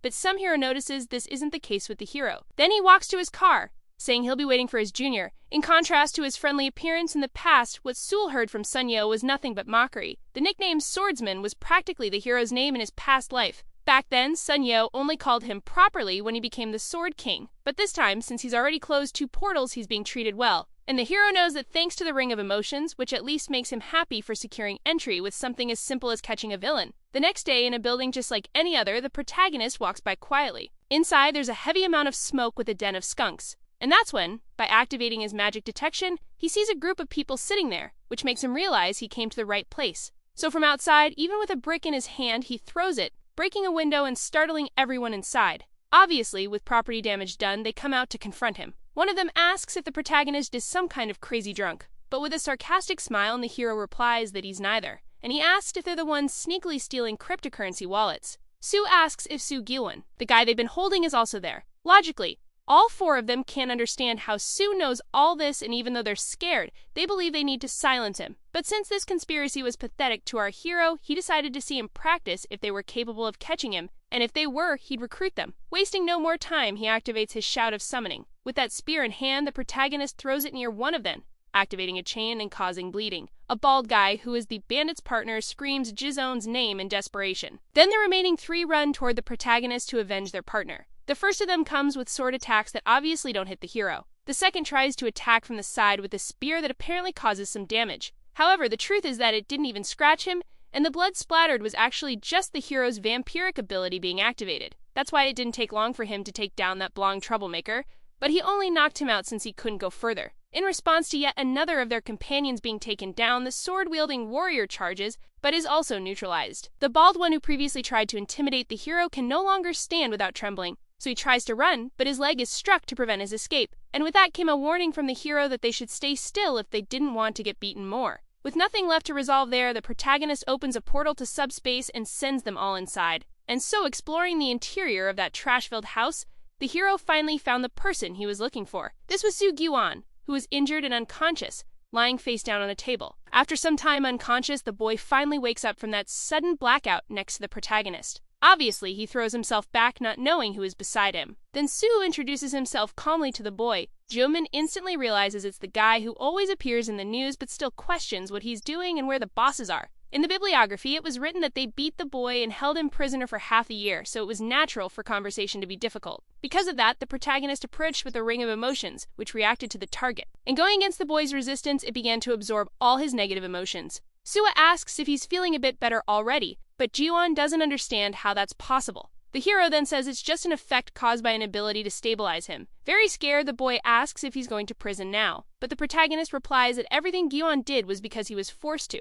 Sua never imagined that the famous meteor would be like this. Jiwon, in turn, asked how the boy knew he was there since Shu isn't even part of the association yet. Then the hero responds that he used a prediction ability, but the real reason he's there is because he wants Jiwon to join his journey. Jiwon, of course, sees himself as someone who can't help, but the hero reminds him that he's the only one in the country with the digitalization ability. Among the traits that exist in this world, this is a cyborg-type ability that transmits the player's consciousness into the digital world. So far, there are only 2 people with it, and no one knew how powerful was until Overload appeared. Besides the boy, that person discovered how powerful digitalization could be and cause chaos in the world, able to control any system. Even though the world had changed and the player system was created, society still used the internet, and the person who sacrificed themselves for everyone was Giwan. A year after escaping without leaving a trace, he gave his life to eliminate Overload, which earned him the nickname Meteor. And the news only came to light because of a left-behind bibliography. But this time, those events haven't happened yet, and Sue intends to take advantage of that.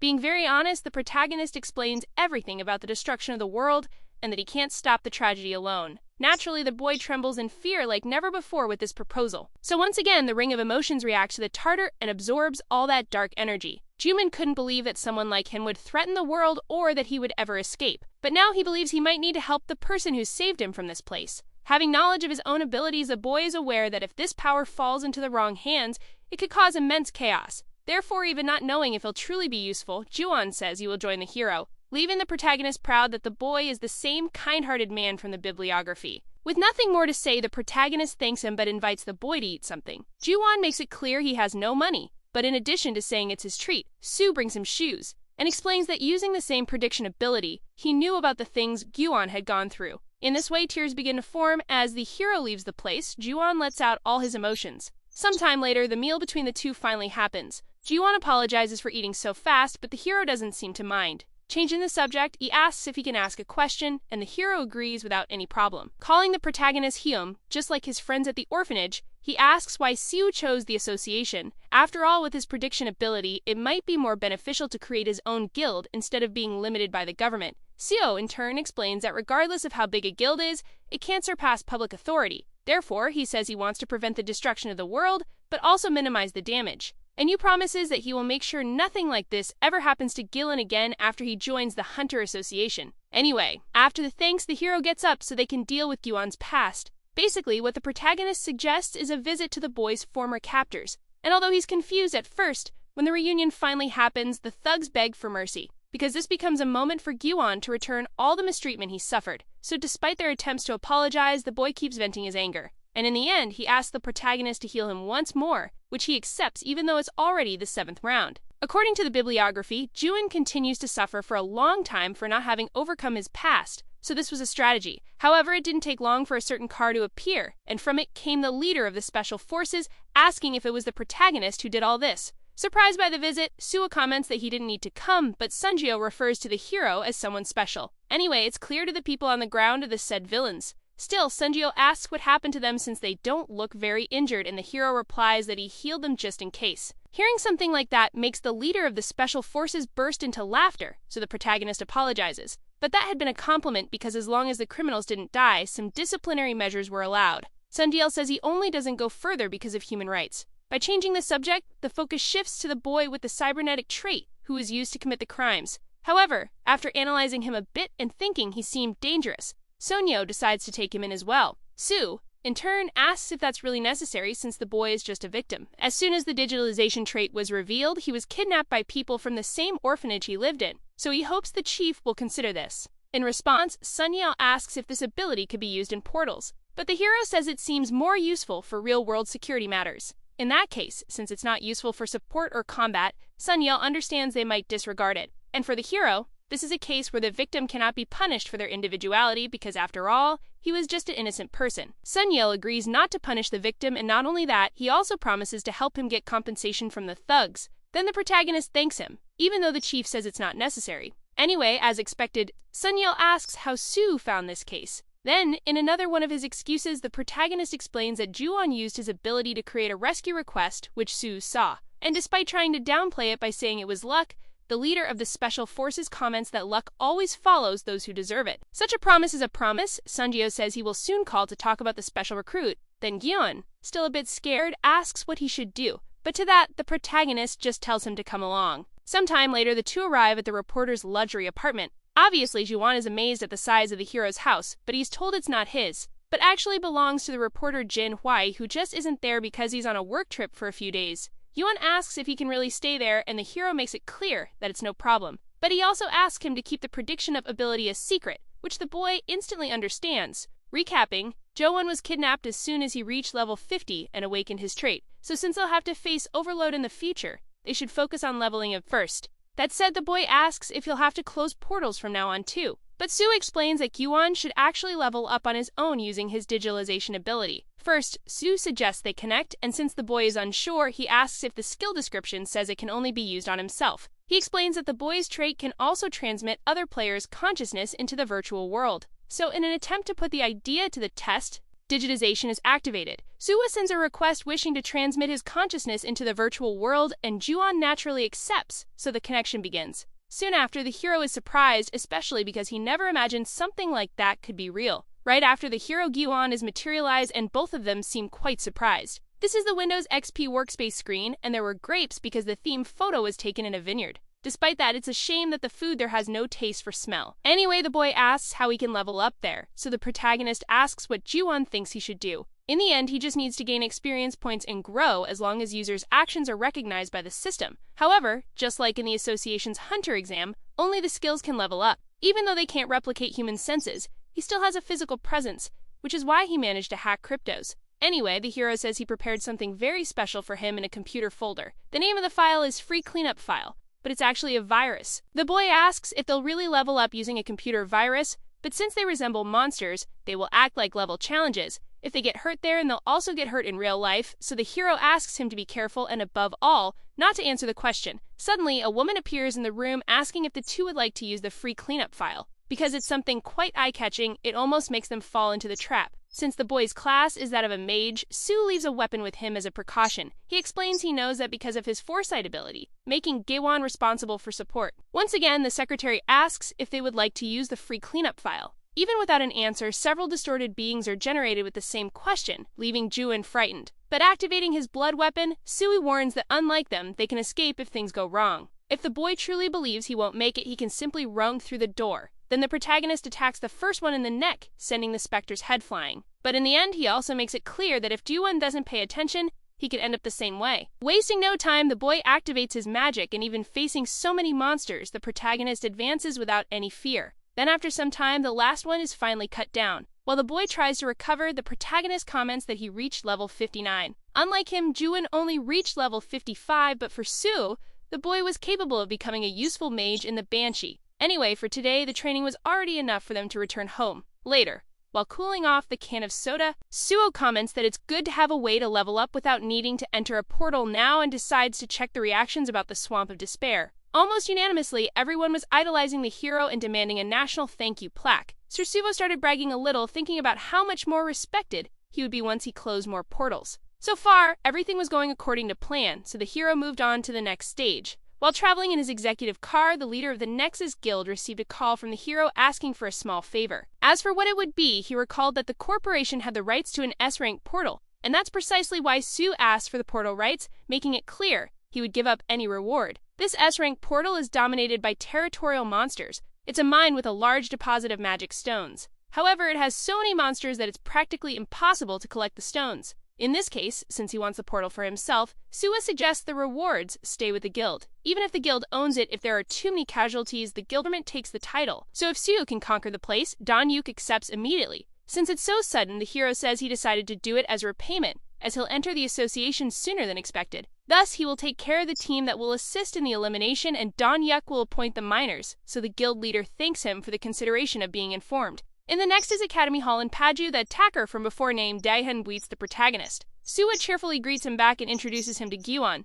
saying he's a fellow from the Hunter exam. However, thanks to the protagonist's advice, Diane comments that it was quite easy. Shortly after, the hero asks what he's been up to lately, but since he's still in training, the tanker says he's not part of any guild. Normally, as soon as one enters a guild, they put the hunter into practice and into the strike unit with fewer chances of death. In this case, the hero suggests it's a great opportunity to gain experience together since he's about to challenge a portal. Diane is very surprised by this, and more than anything, shouts that he's ready to go right now. So the hero agrees to train immediately, which leaves Daehan a bit surprised that was just an expression. Back in that training subspace, the quartet continues fighting against the hero's clone. However, they don't seem to have made much progress because one is eliminated very easily. And soon that emotionless clone of our hero approaches the leader at such a high speed that she also has no way to defend herself. Inevitably, all four of them come back to life, but Yang gets angry and curses the protagonist, which came at the worst possible moment since everyone noticed he was there in the flesh. Anyway, the hero comments that the atmosphere among them has changed a lot lately. So the girl responds that she had to change since they've died at least 100 times there.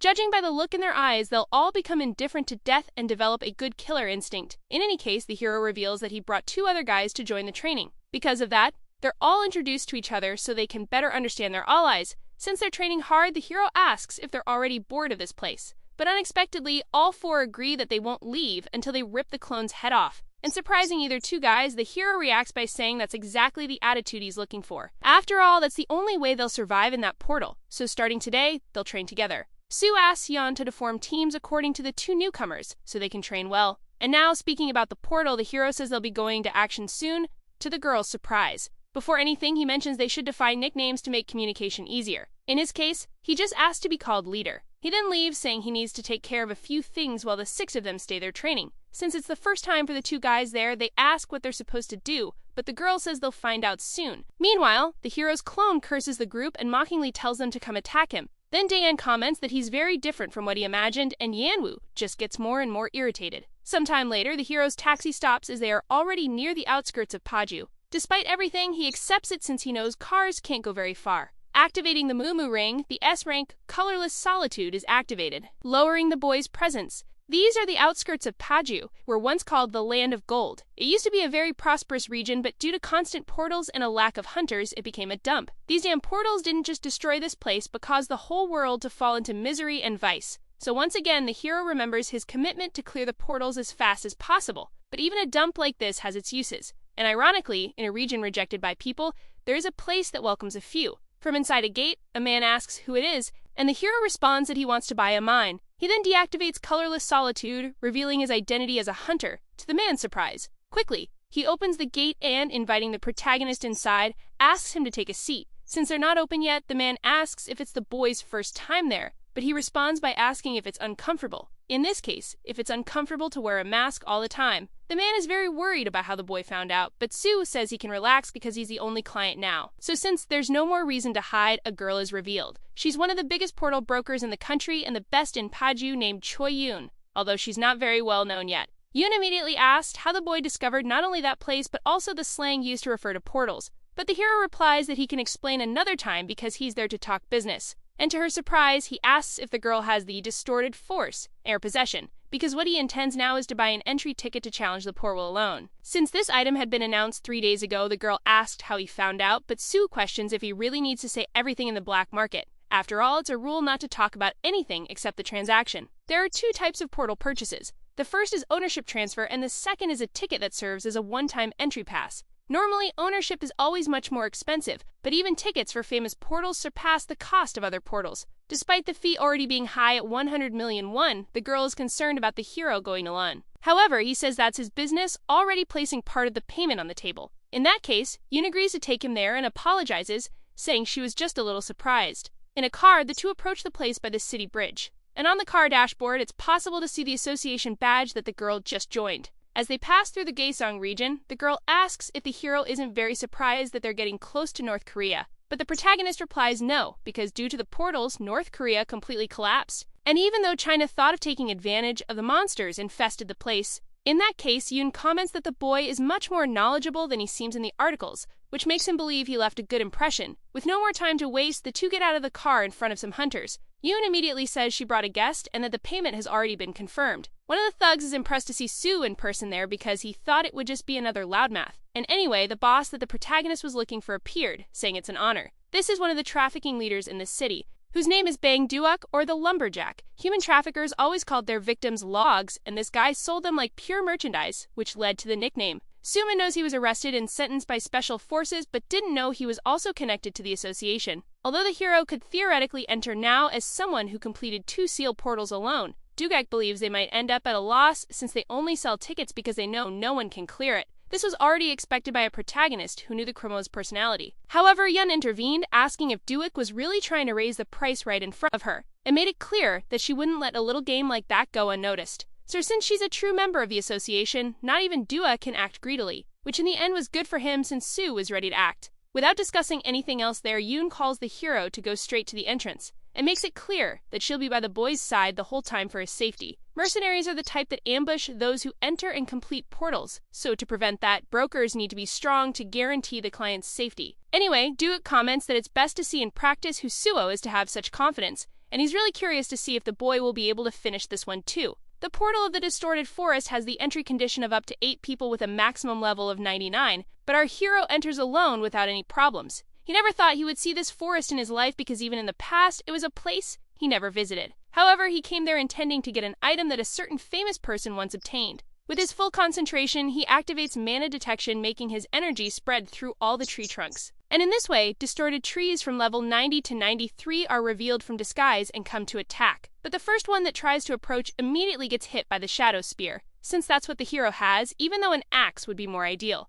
At the same moment, another of the monsters tries to attack the protagonist with a massive claw. Sue has heard that the leader of the mine monsters is much stronger than these here. Therefore, just like in the Nameless Sword, he believes he needs to use the opportunity to evolve his swordsmanship, and in that way he uses his decapitation skill. But because of the 30-level difference, one strike wasn't enough. For now, he doesn't want to use any holy power so he can improve his skills. Then a second strike is delivered, and this time it takes one of the monster's arms off. These mutant trees are a hassle to hunt, but the hero believes it's worth it. And with so many punching bags around, he already feels stronger to keep fighting. With great fury, the monster tries to attack, but the hero uses the tree's own body to get close and propel himself upward. Then, with no mercy, he cuts the monster down for good with a blood sword. Some time later, many tree trunks could be seen on the ground, and standing atop all those monster remains, the hero believed he had trained enough. So he activates his status window and realizes he got everything he needed. But a message from the system appears saying that the Light of Healing reached a higher ranking. Thus, the skill is upgraded to its superior version called Cure.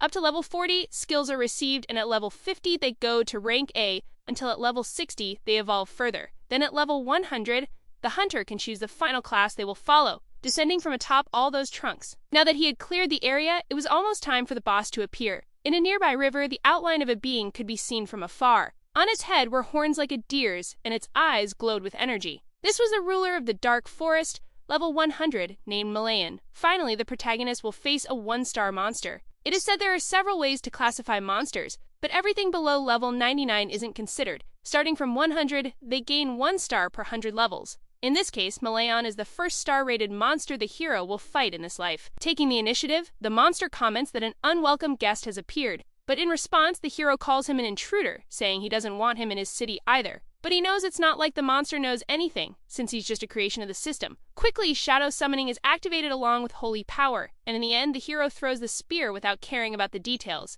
At an abnormal speed, the weapon approaches the boss, but he catches it with his hands and upon hearing a holy power, asks if the hero is a servant of God, which Suo doesn't deny while creating a blood sphere in his hand. To follow up on the first ineffective attack, he throws the blood sphere at the spear, increasing its piercing power. And by managing to cause damage to the star monster, the hero mocks him, saying he expected more from someone in shape. However, even injured, the monster pulled the spear from his chest without feeling any pain. And he clearly became more furious than ever with the protagonist's insolence. The forest begins to tremble in fear from the rage Malayan radiates, and a terrible, murderous aura surrounds the protagonist. The killing intent of a one-star being is truly on another level. But with dragon blood activated, the effects are nullified by the dragon's armor, because in the end, something like this is nothing more than a worm compared to the power of a dragon. Malayan becomes curious to know what kind of spell that is, but the hero responds that it's merely a result of his effort. Once again, he uses his shadow summoning, and the monster becomes increasingly surprised by the tricks. But the hero replies that he hasn't even shown half of the resources he has. To demonstrate the shadow prison, bleeding is activated together. However, Malayan laughs and throws the weapon far away, calling this attempt to attack him pathetic. So he decides to show for himself what a real technique is, and with his arms open, the river begins to boil. Then from the water, huge tree trunks rise, all of them masterfully controlled by the one-star monster. Then he smiles and asks the hero to face the difference between their levels. And naturally, Suo doesn't back down. Soon the first attack nearly hits the protagonist, but he dodges using his blood skill to slow down. And with his vampiric sword in hand, Suo uses his speed to surprise the enemy with a decapitation. But that wood was tougher than that of the previous monsters. With another attack, he dodges and tries to strike again, but all he manages to do is deflect the blows away. Malayan is disappointed, saying the hero's swordsmanship is pathetic. But he replies with a smile, not for long, since he just needs a little more for his strategy to work. Malayan tries to understand what the hero is doing since he created a sword that couldn't cut, and he also stopped using the holy power from earlier, so naturally he must have something in mind. However, regardless of anything, the monster becomes convinced that all efforts will be useless, and since the hero seems like a disoriented insect to him, he decides to end the fight now. In this way, he controls all his trunks to split the boy in two, but at the moment when death seemingly approached the protagonist, that trunk was sliced in half. With that single cut, Malayan realized that Suo had only been storing power this whole time. Even so, he couldn't understand how a human could cut its ancient roots like that. But Suo kept going full force, saying the main course was coming. The reason he had used decapitation so much was to prove his proficiency, since when the system determined that his skill had reached a certain level, it recognized his understanding and then evolved it. As expected, the system announces that the boy's comprehension with the sword is greater than anyone's in that skill. So it absorbs the decapitation and evolves it to rank S, making it capable of cutting even steel. In addition, the will of the Nameless Sword within the Guardian's sword responds to the evolution of his swordsmanship. And so the system begins updating the information until it congratulates the hero for becoming the successor of the Void style. Unable to tolerate all this buildup anymore, Malayan sends more roots toward the hero. And this time, all of them merge into one, which becomes larger and more powerful. But now the hero is no longer the same and splits it in half using just the first strike of the Void style called Steel Slash, leaving the monster worried while trying to understand what kind of spell Sugo is using. But once again, Sugo says that everything he has is simply the result of his effort. And since things are about to get more fun, the hero tells the monster to get ready. When the hero first created the Guardian sword, he thought it was the pinnacle of swordsmanship. But he quickly realized it was just one more style, and because of the many supernatural beings in this world, it wasn't possible to deal with them using only human swordplay. After recognizing the existence of the Nameless Sword, the first non-human technique the boy learned was the first form of the Void. Malayan screams in rage, saying he'll destroy the boy's spells. But with Steel Slash activated, the hero calls the monster stupid and faces the ancient roots head-on without a problem. The floor boss can't understand how something like this is possible. Then the protagonist asks if besides being dumb, he's also blind for not being able to see his potential. Malayan yells at the boy not to get so arrogant just because he cut a few roots. Then the ground trembles, and to the protagonist's surprise, distorted golems appear, all around level 100. However, even now, he mocks them, saying that the summons are weak for a druid. Overconfident, Malayan claims the boy won't be able to cut them and sends them at the hero. Suno dodges the impact of the strike at the last second with a leap. He restructures his stance and without any fear, advances against the huge arms of that golem. Then Steel Slash is activated once more, and with the Void style at full power, he defeats the distorted golem. Malayan doesn't even know how to react at that moment, especially because the protagonist eliminates not only the first, but all the others. And since his blade is capable of cutting steel, something like that was just another reason for him to mock whether that was really all the monster could do. Malayan's rage reaches an unparalleled level, and he shouts for all his subordinates to finish the intruder immediately. However, regardless of how many challenge the hero, the result remains the same. The waters shake with the shock of the warrior's strikes, and Malayan still can't believe what he's seeing. Meanwhile, Sue laughs, knowing that his opponent is already at his limit. Thus, he pushes with all his strength from his feet to finish this once and for all. In an instant, the protagonist appears in front of the monster, slicing through the roots that protect him. And without wasting time, he kicks Malayan in the stomach with full force,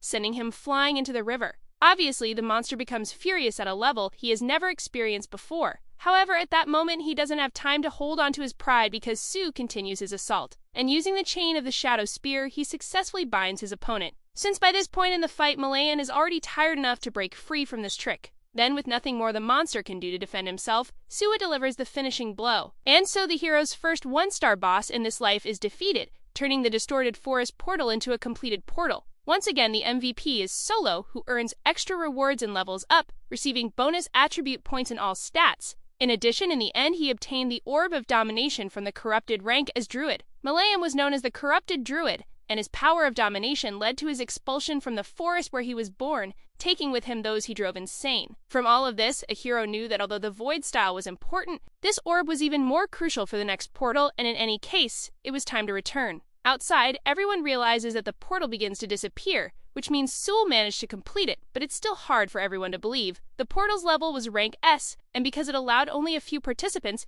it was Duok's Golden Goose, bringing him plenty of fees. But now the bald man had to deal with the idea of losing all of it to Suo. In the end, he had invested a lot in it, and the hero basically ruined his business. Therefore, unwilling to let this go unpunished, Duke ordered his henchmen to prepare.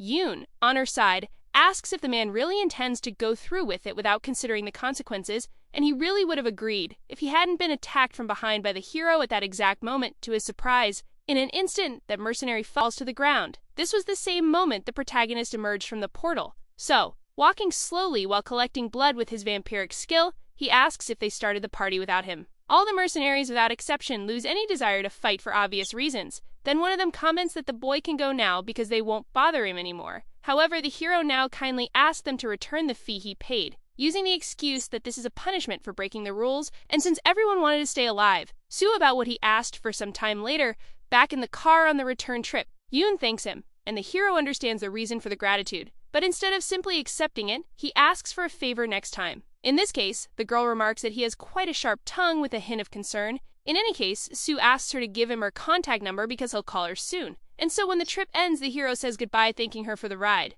But maybe what he didn't expect was that Yuma would think of him as someone much better than she expected. A few days later, at Nexus Academy in the early morning, an executive car arrives at the entrance. Facing the place, many people ask the leader what they should do, and being Sue the leader, he says he'll explain everything when they arrive because they can't keep the boss waiting. Thus, the group of 6 people trained by the protagonist departs with him toward the Miners' Island. In a remote region of the portal, surrounded by thick metal walls, an executive car arrives at the location. From there, Dongyerk thanks the hero for coming and Suo thanks him for the ride. In any case, it's said that this is the Miners' Island, where they built this facility to temporarily suppress energy, as requested. Apart from the hero's team, all the personnel brought are part of the mining crew. In this case, the hero decides to enter so they can begin with a briefing. In a direct speech, it's said that inside the mines there are mining kobolds that can be scared off to collect the magic stones and defeat the boss. However, the president's secretary is surprised that it's just that. In any case, the hero replies that the reason there isn't much information is because he will take care of the boss alone, and finally makes it clear that all profit from this portal will go to Nexus alone. Then a handshake happens between the hero and the guild president. Suo tells the mining team to stay behind them at all times.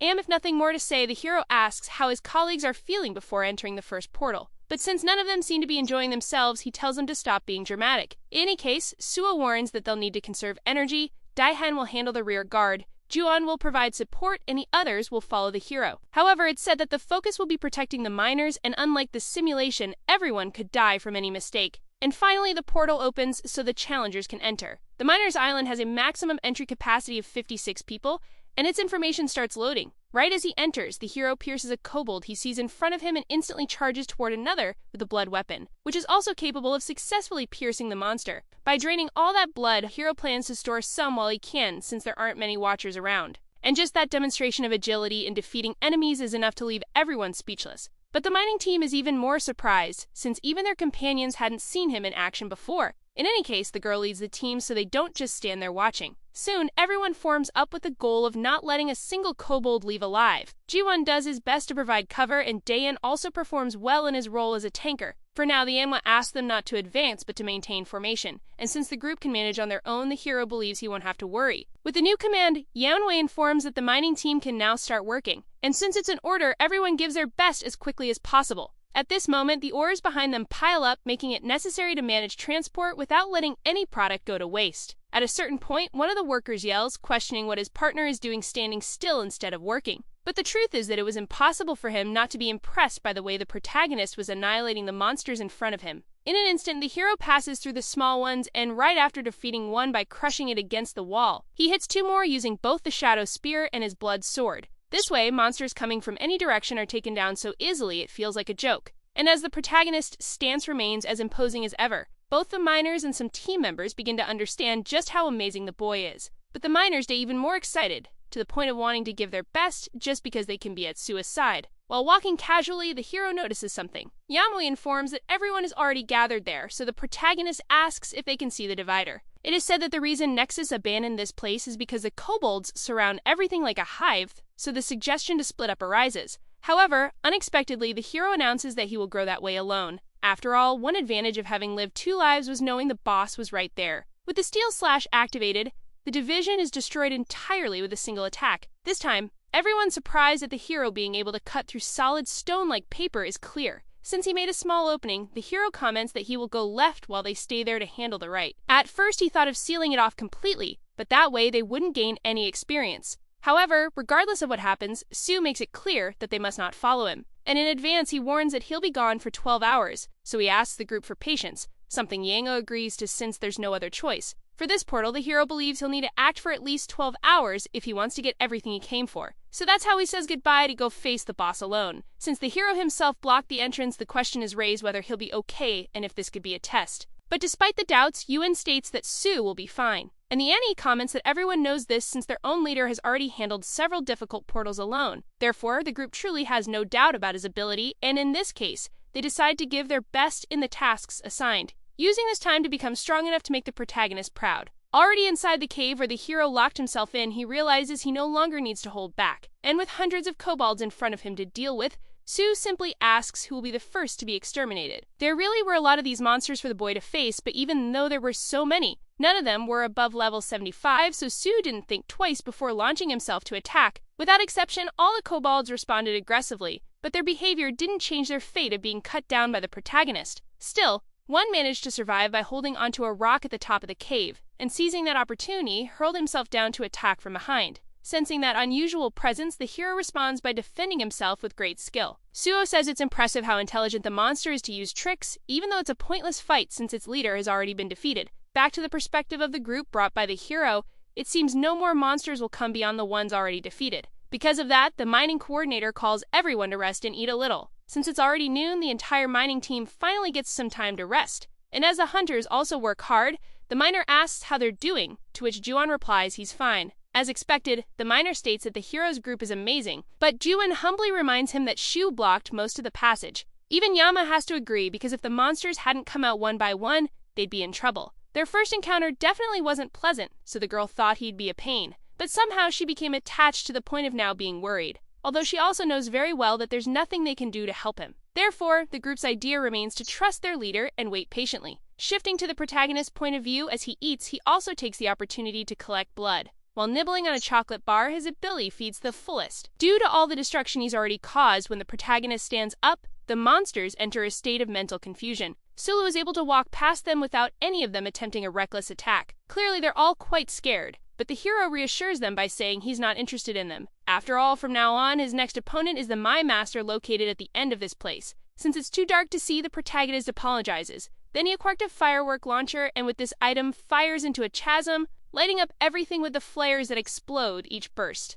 With the bottom of the area now visible, a monster named Buldassari, level 99, is revealed, and its name comes from the belief that it cannot be killed. Having grown by eating ore, it is very resistant, and even before reaching 1-star classification, it ranks among the strongest. Because of that, summoning his shadow spirit, hero believes he should wake it up first. And so, without a second thought, he curls the weapon toward the mutant. Obviously, the fight wouldn't be that easy, and that only served to make it open its eyes, though even Sugo didn't expect that result. In any case, now that the attack was made, Monster's awakening was complete, and with huge claws that cracked the ground with every step, Baldessari finally woke from hibernation, full of energy. The fact their leader had awakened revived the fighting spirit of the kobolds. Back in the region where the secondary group is, everyone feels something like the presence of an earthquake. But Yamil realizes that this vibration seems to be coming from where the hero is. So she becomes more concerned than ever, wondering what he's doing. Back to the protagonist's perspective, Sue has never looked so surprised since apparently he touched the whiskers of a sleeping lion. With all its stored rage, the monster uses its boss-level fear ability and roars, displaying all its majesty. Despite that, the dragon blood is activated and the fear doesn't apply due to the draconic effect, so the boy remains 100% on the battlefield. The monster, in turn, becomes even more enraged and lifts its trunk to attack the intruder who woke it with full force. However, in response, the protagonist confidently summons his blood sword to face it head-on. Then, unexpectedly, the monster fires a massive piece of ore from its trunk instead of making a physical attack. It's said that the steel spit is an ability that turns stored ore into projectiles. And because it's so simple, both its destructive power and durability are insane. But in the end, the material's durability is only equal to steel. And in that case, the protagonist uses the steel slash ability, which is perfect to neutralize the threat instantly. Just like he did earlier in his fight against the corrupted druid, he splits the opponent's tricks in half. And now that there's nothing left to stop him, Sue plans to use this time to tame the beast.